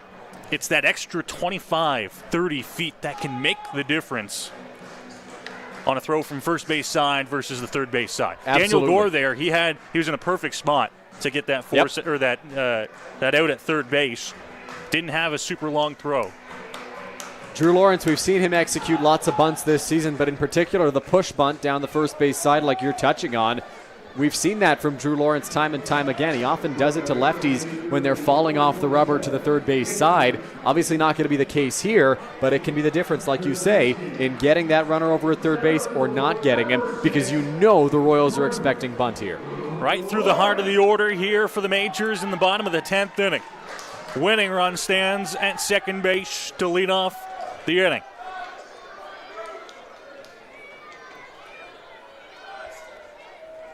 Lawrence does square around, and he bunts right through the first pitch. Fastball from Deans. You could hear a bit of a foul tip. Everybody knew it was coming. Drew Lawrence squaring around to bunt and comes up empty on that one. Well, I didn't think he squared around. You said everybody knows he's bunting. I thought he was a little bit late getting around that time. 0-1 here on Lawrence. Now he's a bit earlier, and he looks at strike 2, and he's in an 0-2 hole. Lawrence not a fan of that call from the home plate umpire, Nick Leffler. The result is strike 2. We'll see if they keep the bunt on. I doubt it. The Royals doubt it as well. Takamatsu's backed way up over at third. 0-2 here on Drew Lawrence. Dean's looking to try and retire the first batter of the inning. Fastball right there, and it just misses off the plate. Did you see Drew Lawrence there throw his hand up? I think he was wondering how the last pitch was a strike, but that one was a ball. Pretty similar spot, but the home plate umpire thought that one missed. 1-2 now. Deans has been fastball against Lawrence so far. And now they've got a pick move on. Back in is Krasminski with the dive, no throw. Krasminski didn't have an overly aggressive lead out at second base. I think a wise decision by Deans not to throw, because if it does end up in center field, Krasminski could have potentially advanced. Wasn't dancing too far off the bag. Deans comes set. 1-2. Swing and a miss. Lawrence down on strikes. And there's one gone here in the 10th, and he's got some words on his way back to the dugout for the home plate umpire. Home plate umpire Nick Leffler just shaking his head as Lawrence walks off the field. Tough for the Majors there. They don't move the runner up 90 feet, but they still do have Krasminski in scoring position. Eduardo Deolio, 1 for 3 tonight, looking for a big hit. Majors scored 1 in the bottom of the first, 1 in the bottom of the 9th, and that is it so far tonight. They're looking for 1 here in the 10th to send the fans home happy. Pitch low for ball one. Majors have scored, as you mentioned, in the first and the ninth. The Royals have only scored in the seventh. They scored 2 in the seventh inning. There has not been much scoring whatsoever in this ball game. Not been much offense, for that matter. 1-0. Dean's a little peek back to 2. Now comes to the plate outside. 2-0. Good take there from Eduardo Deolio. Close call on that one, but it did just miss. Deolio not going to get cheated, and now they're going to walk him. They're going to put him on. So they Eduardo, said, you know what? They gave Deans a couple of chances there to try and get ahead of Deolio. And by all accounts, 2 really good pitches that just missed.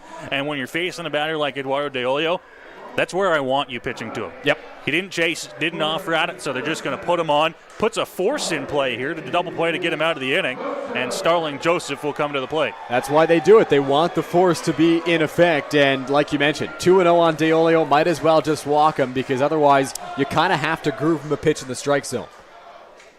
There's a lot of baseball minds that would have probably put Deolio on right away, right? Probably most dangerous bat in the majors order, base open. Now it's Starling Joseph. Swing and a miss on a first pitch fastball, and Deans is humming it in there right now. He's bringing it with the velocity. If anybody wanted that pitch, it was Starling Joseph. He took a big hack at it and came up empty on the swing.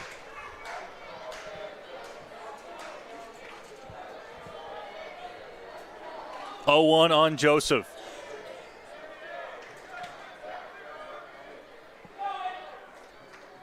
Fastball misses low. And when I say a healthy dose of fastballs here in the 10th, Dylan, I think it's been just a dose of fastballs here in the 10th inning. It might be every pitch. It's Brandon Dean saying, I've got a good fastball. I know it. Here it is. Let's see if you can hit it. Yeah.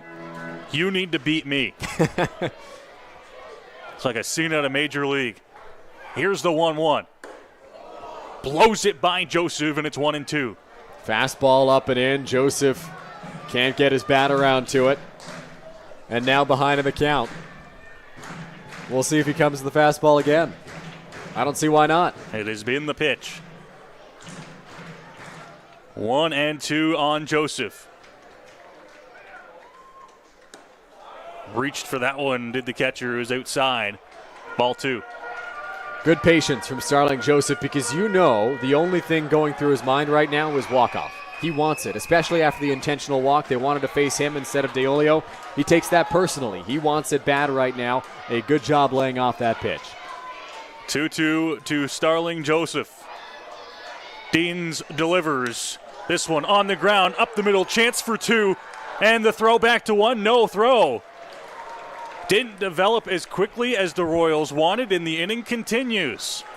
Royals did a pretty good job fielding that baseball, but Starling Joseph was on the move from the plate. He knew the situation. He knew he had to beat it out to keep this inning alive. Otherwise, it was going to be an easy 2-ball, and he does beat it out over at first base. So the Majors, they get to keep this 10th inning going here, but 2 away, it's not easy. And now Byron Reichstein, a guy who has had a night he'd like to forget at the plate, can turn it around here in the bottom of the 10th.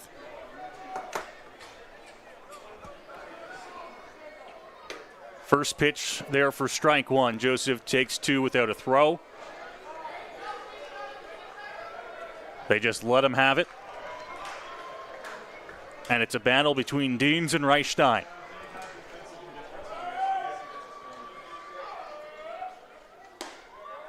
Strike 2. And if you're Reichstein, you got to just go fastball. That's all he's thrown. That's all he's thrown this inning. You got to know it's coming. 0-2 here for Deans. Grabs the side. Swing and a miss. Deans strikes out Reichstein, and we go to the 11th here in London. This game tied at 2. Welcome to Labatt Park in London, Ontario, the world's oldest baseball grounds. Now through Labor Day, book your guided tour and walk the same field as Ty Cobb, Fergie Jenkins, Honus Wagner, and some of baseball's most legendary players. View artifacts from over the years inside the original 1940 clubhouse. Experience baseball history in London, Ontario. Book your guided tour at labattparktours.ca.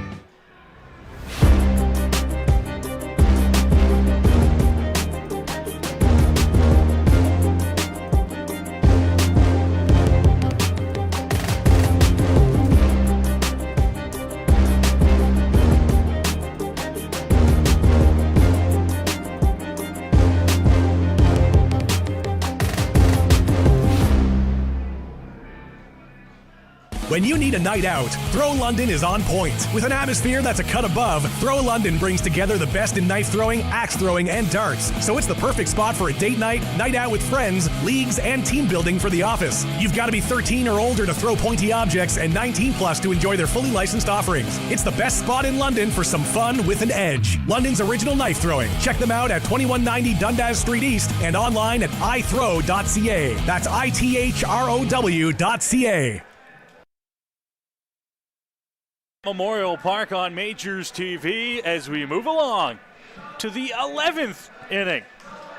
This game's still tied at 2 between London and Guelph. Boy, oh boy, both teams have had their chances as the scoreboard resets out in right center field. Guelph with a botched bunt that went right to the pitcher Daniel Gore. He's able to get the out at third base in the top of the 10th inning, so Guelph doesn't score, and then Drew Lawrence tries to lay the bunt down for London.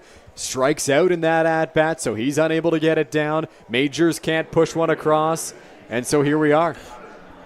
And then Brennan Deans in the bottom of the 10th inning pulled his best Ricky Vaughn and came with a healthy dose of number ones to retire the London Majors and send this game to the 11th.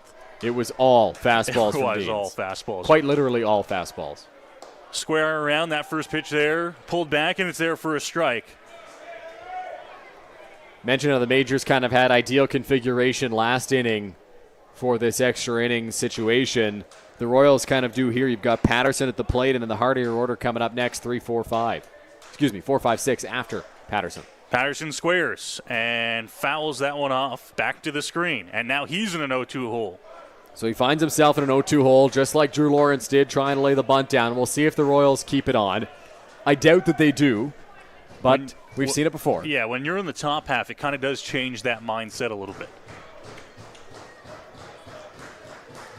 The Majors certainly possibly expecting it, as Verhoeven's still in over at first base. And now time called at home plate.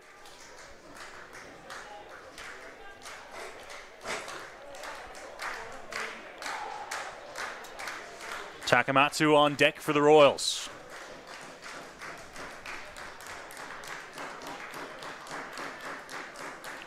Squaring around again, gets it down. This one's going to have to go to one. Verhoeven got it. Is the throw to one in time. Just by a hair, but the Majors pick up an out on the play. Morrow moves up to third. Tough play there for the Majors. It was a well-placed bunt. It was in a good spot, and nobody really seemed to want it that much until Brad Verhoeven took control. Good on Gibson Krasminski getting over there in a good stretch. Ashton Patterson didn't like that call from the first base umpire, Steve Cochran, but it did appear to be the right one, at least from up here. Bang, bang play at first. The Majors get the out. It was awfully close over at one. But at the end of the day, he does the job, moves the runner up to third for Garrett Takamatsu. Majors infield comes in.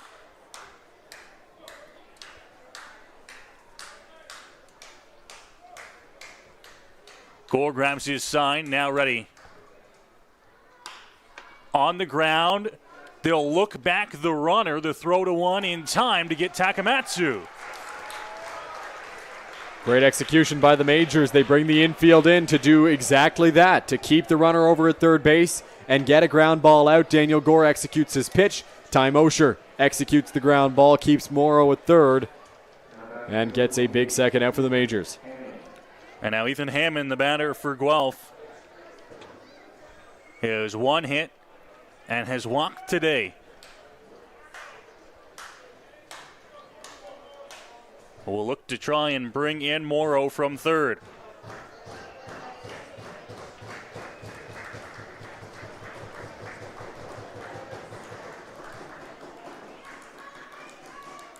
First pitch strike there for Daniel Gore. Gore taking his time between pitches right now, thinking through every offering he makes. He's into his 4th inning of work, and he's been stellar for the Majors so far. That one sails a bit on him outside. 1-1 now. 2 outs here in the inning. Majors looking to send this to the bottom half, still tied. Strike 2, bottom of the zone. Good two-seam action on that pitch from Daniel Gore. Cuts right back over the inside part of the plate and gets the call from the home plate umpire. Now a strike away from putting the Royals down without allowing a run in back-to-back innings.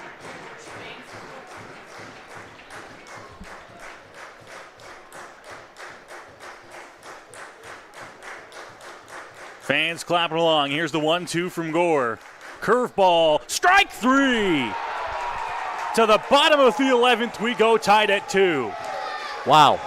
What a job by Daniel Gore. What a job by the Majors right-hander. 4 scoreless innings out of the bullpen, including 2 extra innings. With a runner automatically starting at second base, Gore did not allow a run in either frame. What a ball game we've got here to cap off the IBL regular season. No, I'm wondering, in the 2022 Intercounty Baseball League season, we, for one game and one game only, became known for our moon content. And let me tell you, as we distract from baseball for a moment, the moon tonight? Oh, it just started peeking over the courthouse in center field. Peeking over, like, dead center field. We'll see if we can get one of our cameras on that here. Look at that. Look there at that. It is on the wide shot. You can see it, that kind of orb. It's huge. It's the moon. It's almost full. Is that a waning gibbous? It's yes. not, because it's yes, sir. I say confidently.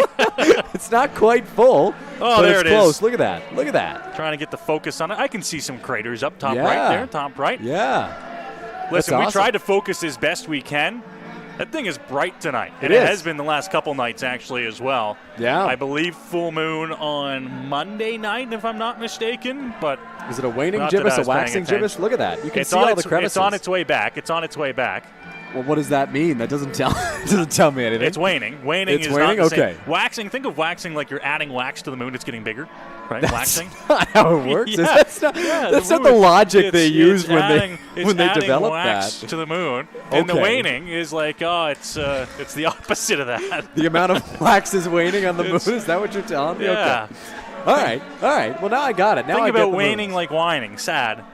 No, I know what waning whining, means. Moon I go, know moon, what waning moon go means. away. Sad. Okay. All right. I know what waning means. This Yeah, is very what cool happens. move. This is what happens when you give us too many innings on the baseball broadcast. Way too many innings. Way Oh, yeah, we're too in the many. 11th. So we move along to the 11th inning. Bottom of the 11th inning, I should say. And the London Majors will have a pinch runner out to second base in Champ Garner. So they want some speed out there here in the 11th. It is Byron Reichstein's spot that is intended to be the extra innings runner. Champ Garner goes out there for a little more speed. And here's a guy who can lay down a sacrifice bunt as well in Charlie Bowman. Royals infield on the corners are in expecting it. First pitch from Deans. They pull back on strike 1. Everybody's been upset with at least one call when they've squared around a bunt tonight. Lawrence was upset. Patterson was upset. Bowman upset there.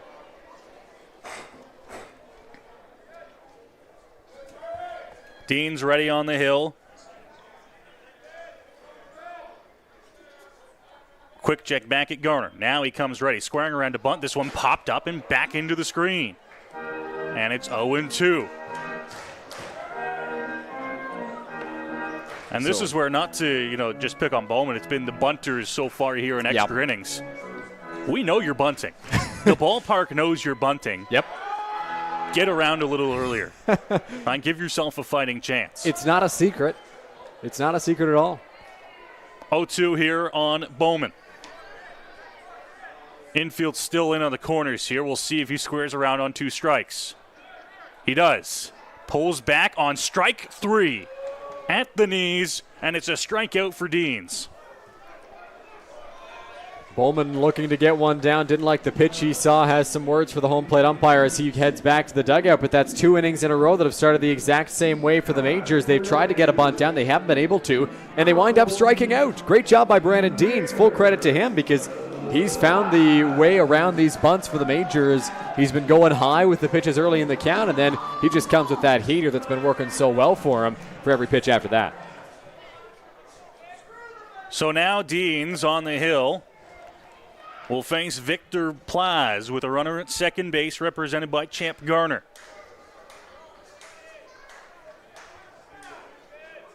Deans looks back, comes to the plate. Garner fouls one off.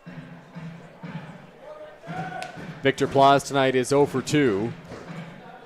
Flown out twice, sacrificed bunt in his last trip, had a walk mixed in between.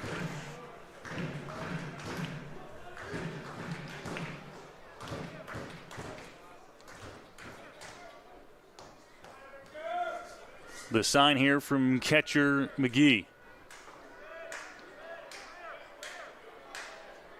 Ready for the 0-1. Fastball just off the corner. Close pitch there from Brandon Deans. Nearly caught the outside part of the plate to Plaz, but doesn't get the call.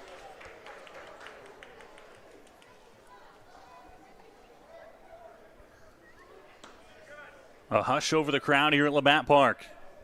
1-1 to Plaz. Off the plate, ball 2.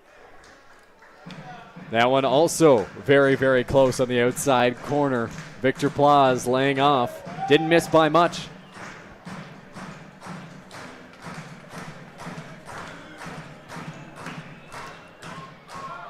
Deans 2-1 count here on Plaz. Blows the fastball by him, 2-2. He's found a really good spot, Brandon Deans has, up and in on all of these Majors right-handed hitters. We saw it work against Joseph. It's working now against Plaz. It's tight enough they can't get the barrel around to it. So worst case for Deans, it's a foul ball or a weakly hit tapper. And best case, it's a swing and a miss like he got there. 2-2.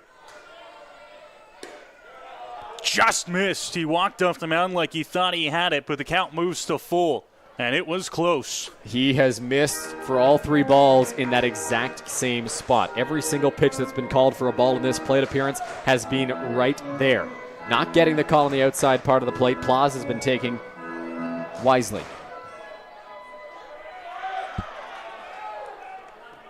The 3-2. Swing and a miss. Fastball right by him, and there's 2 down. Came to that exact same spot again with the heater. Brandon Deans knows he's got a good fastball, and he knows the spot to work it. Gets the swing and miss from Plaz there, and he's 1 out away from getting through his second consecutive scoreless extra inning.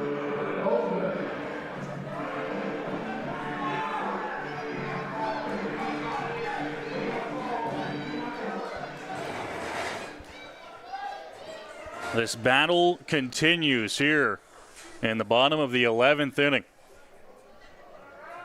And now Brad Verhoeven, who's back up to the plate. Sky-high pop-up. A look here. Takamatsu over to Majors' dugout, and he overran it. And an extra life for Verhoeven at the plate. There's so much foul territory to cover here at Labatt Memorial Park. That's a really tough play for Garrett Takamatsu. He had a long run and thought he had to go even further, but the ball winds up staying a little bit closer to fair territory, and he overruns it a little bit.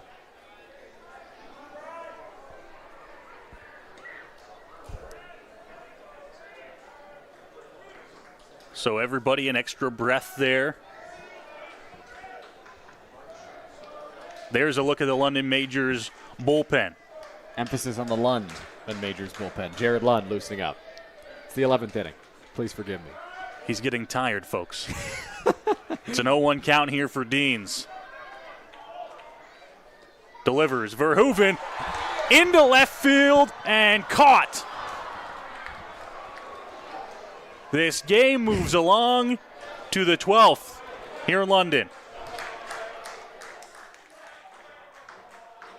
London International Airport provides a stress-free, easy and comfortable passenger experience. Visit flyYXU.ca to see our affordable sun destinations for winter.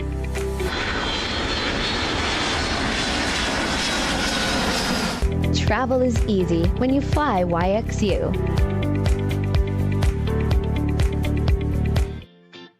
Get suited up with us for our big night. We went to Collins Clothiers. They had suits and tuxedos in various colors and styles. The staff helped us pick exactly what we wanted. They custom fit our suits for the perfect fit. They even matched us to our date's dress. It was so much fun trying on suits with the boys on the VIP night.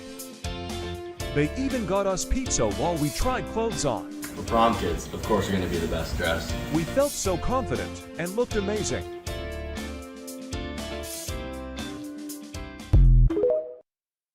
Go beyond the scores and get to know the athletes who call the Forest City home. Joseph crushes one. Game Day London brings you in-depth stories and conversations about London's major teams and the athletes. Whether it's in the rink with the Knights or on the field with the Majors, Game Day London has you covered from the start. For fresh and engaging sports coverage, visit GameDayLondon.com, a proud sponsor of Majors TV. Baseball continues here at the Forks of the Thames in downtown London. Thank you for continuing on with us here on Majors TV. New arm into the ball game for the Majors to kick off this top of the 12th inning. It is Jared Lund, appearing in game number 11 this season for London. Has a 6.60 earned run average across 15 innings, has struck out 14, walked 8. His last outing was in extras against the Guelph Royals. A week ago today at Hastings Stadium in Guelph, pitched a scoreless inning, did not allow a hit, struck out 2, and got the save. So once again, for the third time tonight, a runner will get placed out at second base. That is Ethan Hammond over at second for the Guelph Royals. Kawara is the batter here to face Lund to open up the inning. First pitch missing low for ball 1. And a take there. Are we seeing a change in strategy here in the 12th? Possibly, and I think it's because Arthur Kawara has lots of pop at the plate. If he can get a hold of the baseball, he can send it a long way.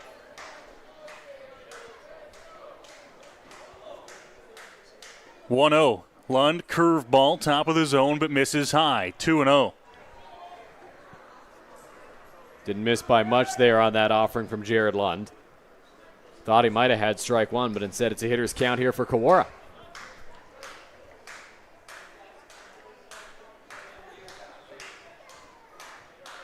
Lund checks. Now comes to the plate. This one hit over to third base, picked up on a hop, looks back the runner, and throws out to first base. Nice play by Victor Plaz. That's a really nice play by Victor Plaz because it's not an easy one. He had to charge that ball, pick it up on a short hop, then look back the runner, because if he doesn't look back the runner, Hammond, he might take a few steps towards third and make a break for it on the throw down to first.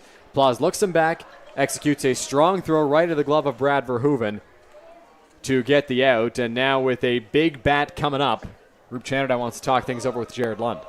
He does, and I got to wonder here if for Jared Lund, this is a conversation of how comfortable are you against a mat like Josh Garton.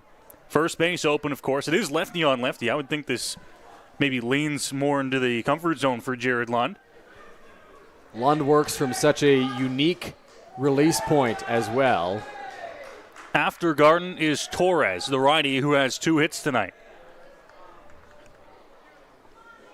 Lund did not face Garton last week in Guelph.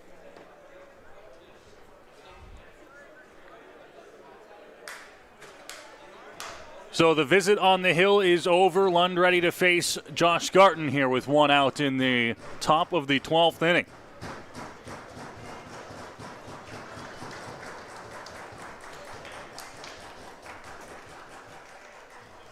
Checks back at the runner. Another look back at Hammond. Now ready. First pitch in the dirt, scooped up by DeOlio. Matter of fact, Jared Lund has never faced the big slugger for the Guelph Royals in his now 4-year IBL career.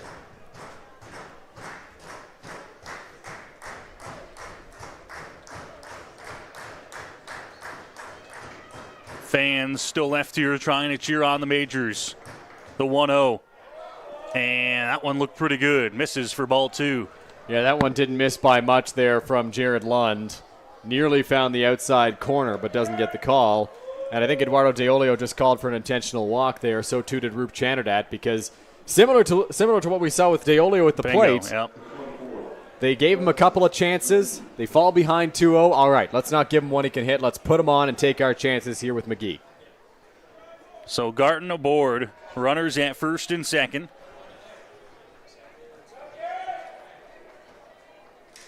And now Jared Lund will have to work against Torres.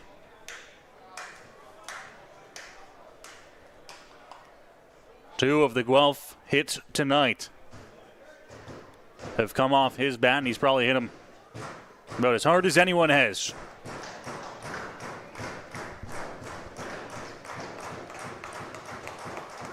First pitch from Lund. Bottom of the zone, ball 1. That is McGee at the plate here for the Guelph Royals, who is 0 for 2 up to this point. 2 strikeouts looking in the ball game. But forgot that McGee had taken over in that Torres spot.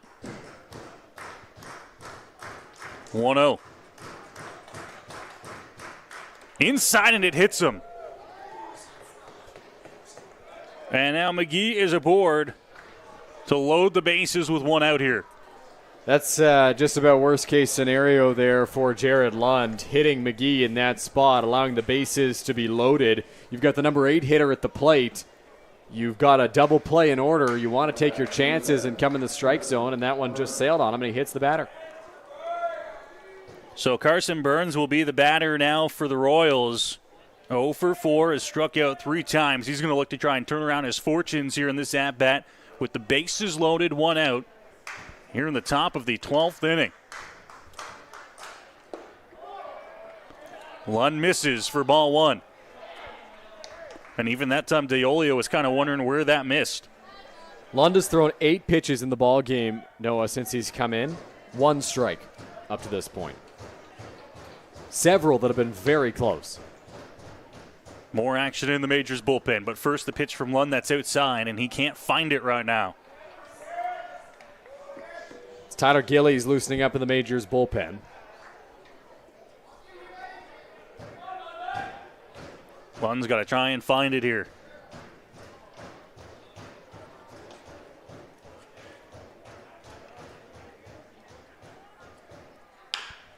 On the ground, base hit into right field. In to score Hammond, and station to station for the rest of the Royals. Dino Ramel not sending Josh Garton home, and the big hit comes courtesy of Carson Burns. With the bases loaded and 1 out, he's able to find the hole. Wasn't hit very hard, but found the perfect spot. Krasminski shading towards second for the potential double play ball. And he's able to get that one through for a go-ahead single. And here comes Roop Chanderdat. We are going to be getting a pitching change. There's a look down into the Majors bullpen. Tyler Gillies will be coming in when we come back here on Majors TV, top of the 12th inning. Hi, my name is Jess, and I'm a lane coach at Throw London. We'd love for you to join us with your friends or family for an axe throwing or knife throwing event. Come on down, throw sharp stuff, have a drink.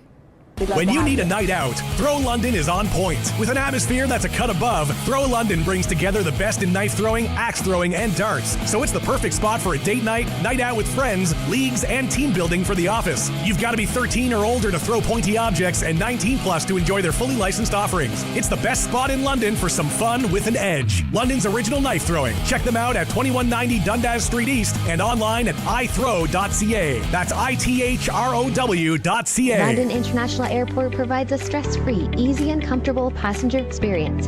Visit flyYXU.ca to see our affordable sun destinations for winter.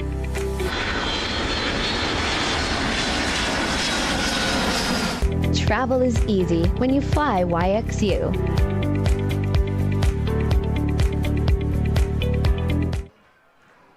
We are back here on Majors TV. A pitching change for the London Majors. Tyler Gillies will take over.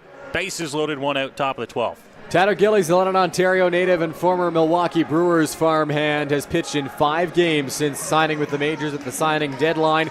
12 1/3 innings, 17 strikeouts to just 2 walks, 3 saves for Gillies in his IBL career already. He is going to be facing a tall task. He's got the bases loaded, he's got 1 out, and he's got the top of the Guelph Royals order coming up.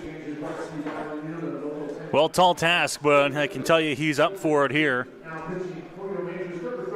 The Royals really pressing. And this is where, you talk about getting opportunities. When your bullpen can go out there and get you out of a leadoff man starting at second 2 innings in a row, you got to capitalize. Majors Absolutely. did not give the Royals another chance here, and they've already got one across, in danger of getting a few more. Last time Gillies worked was on Monday. He got the save against Kitchener. Curveball to start the at-bat. It misses inside.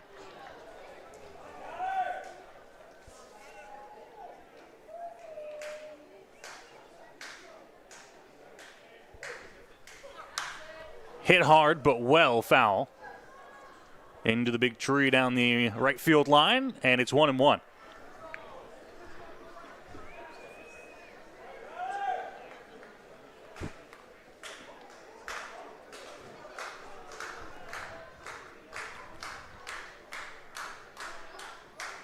Gillies with a 1-1 delivery.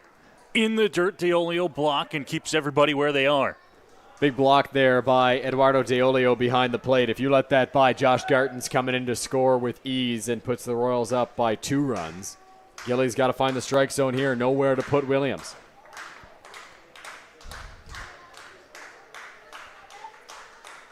Working from the full windup here on the hill. 2-1.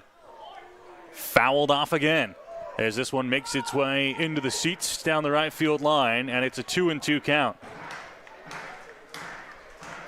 Williams, a guy who is familiar with the high velocity that Tyler Gillies can bring. He spent some time in pro ball, played in the Frontier League as well.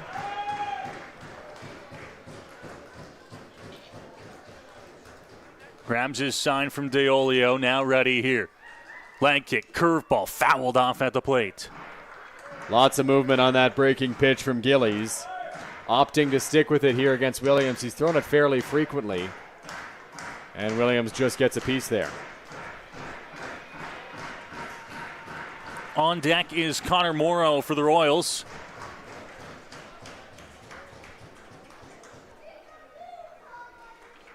A little bit of an extended walk around the mound here after the foul ball got off the foot, I believe, of Deolio.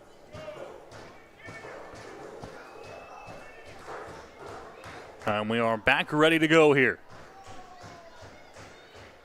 Shakes off one. And now ready to go. Here's the delivery from the big right-hander. Curveball on the ground. Second base. Shovel to 2. Throw back to 1. In time. Majors get it out of it with just the 1 run coming in to score. And it is a 3-2 Guelph Royals lead as we head to the bottom of the 12th inning. Couldn't ask for anything more there from Tyler Gillies out of the Majors bullpen. That's a tough turn for the Majors because J.D. Williams coming down the line has tons of speed. But Mosher, a quick flip to Krasminski. Krasminski ensured a good, strong throw to first. And the Majors get out of it, only allowing the 1 run. The good news is the tying run gets placed on second base to start the inning. The bad news is they've had that runner on second base 2 consecutive innings, and they've not been able to push that runner across. So the Royals in innings 10 and 11 do what 99% of baseball teams with this new rule do, Dylan. They try to bunt. Yep. The London Majors follow suit in innings 10 and 11. Now in the 12th inning where the Royals just scored a run, they did not. Not saying that it really kick-started the inning by any means. There's a ground out to start the inning. But they did not try to bunt the runner over. Do you think the Majors maybe try that here? I don't think so. You've got the bottom of the order up at the plate. Ty Mosher will lead things off. He's a guy who's gotten sacrifice bunts down before this season. He's a guy who has been able to do it before. He has not had a chance yet tonight to lay down a sacrifice bunt, and we'll see if he's able to do it against Brandon Deans. But listen, I think the best play for London, if you're playing for the 1 run, which you are, it's to get the bunt down. Dean's back out there for Guelph, has done a fantastic job. Absolutely, yes. He's come with the fastball. He's been aggressive with it, and he's been solid on the mound. Mosher this season, 3 sacrifice bunts for the Majors. Going to be looking for a 4th, I would think, here, Noah. I mean, I just feel that's the best course of action, because when you're down a run, you're playing for survival, right?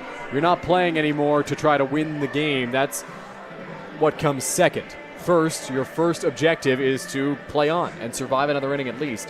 So if they can push Verhoeven across, I think that's the priority. So Brandon Dean's on the hill now for Guelph. Not now, sorry. Continues on the hill for Guelph. And the Majors, listen, we don't like to try and nitpick up here in the broadcast booth, because that's why we're up here and far from anywhere down on the field. But it has been fastballs and fastballs from Deans. The Majors got to know it's coming. Absolutely. I mean, you have to be expecting fastball. I could probably count on one hand the amount of times that Brandon Deans has thrown an off-speed pitch tonight. It has been all heat. And we're not talking one inning either. No. Deans is now into his 4th inning of work. Mosher, the batter, to lead off the inning here for London. He does square, and he gets it down. Perfect bunt in a good location will move the runner to third as he is retired at first base. The tying run is 90 feet away. So finally, the Majors do get that bunt down. That's Ty Mosher's 4th sacrifice bunt of the year. He gets the job done for the Majors. Now, here's the problem. The Majors have not shown any signs of life at the plate. Not at all. And with this runner over at third base, you need a fly ball deep enough into the outfield. Hopefully, Krasminski can provide that. He's got a hit already tonight, but that came all the way back in the 1st inning. That was a leadoff triple. Good news is he hit that as a high fly ball to deep in center field, a deep part of the outfield, which would, in theory, score Verhoeven to tie the game. We'll see what he's able to do against the heat that Brandon Deans is offering. Infield in for the Royals. First pitch, strike 1 to Krasminski. Krasminski has faced Deans already in this ball game. He grounded out to second base in the 9th inning to end the 9th inning against Brandon Deans. Deans winds, delivers a fastball that missed outside. You've got to be setting fastball if you're the Majors. It's what's coming. Deans doesn't waste much time grabbing a sign. The old number 1 is fouled off and out of play. Yeah, do you need a sign when it's been the same pitch? And that's not a knock on Brandon Deans. Absolutely not. It's the same pitch every time, and it works every time. He's got such a good fastball that he doesn't need to go to anything else. He has been for the last 3 innings say, you beat me with my best stuff. The Majors have not. Fastball misses outside. It's 2-2. And once again, credit where credit is due to Deans. He has done a good job of mixing the locations of those fastballs. It's not right down the middle fastballs. He's saying good luck. He's changed the locations. Here's the 2-2. That one inside in the dirt. Verhoeven thought about it, but he actually tripped at third base. Probably for the best there. It did not get very far away from Justice McGee, the catcher. I think he might have tripped because he took a couple of steps. He broke so quickly, he had to slow himself down, and in doing so, he wound up falling to the ground. 3-2. Baseball hit hard into the gap in left center, and it's gone up against the wall. Verhoeven in to score. Krasminski to second. This game is tied at 3. Oh, baby Gibson Krasminski, his second extra base hit of the evening, has tied this game in the bottom of the 12th. How about that? How about that for the Majors? Gibson Krasminski hits that one on the screws to left center field. A fantastic effort by J.D. Williams trying to track that baseball down. That is an extremely long run for the Guelph Royals center fielder. He laid out and just could not come up with it. Krasminski placed it perfectly. Verhoeven read it to perfection, and they score the game-tying run. So now the winning run back out to second base, and here's Drew Lawrence, who looks at first pitch inside for ball 1.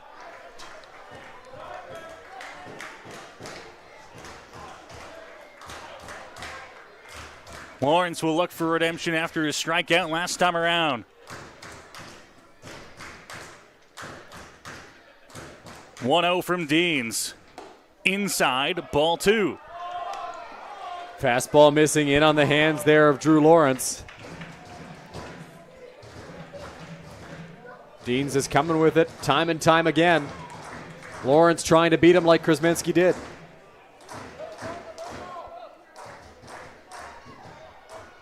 Deans to the plate. Lawrence hits one the other way. Into right field. Krasminski the wave. The throw home. On a line. It gets away. Majors win it in the bottom of the 12th on a walk-off hit by Drew Lawrence.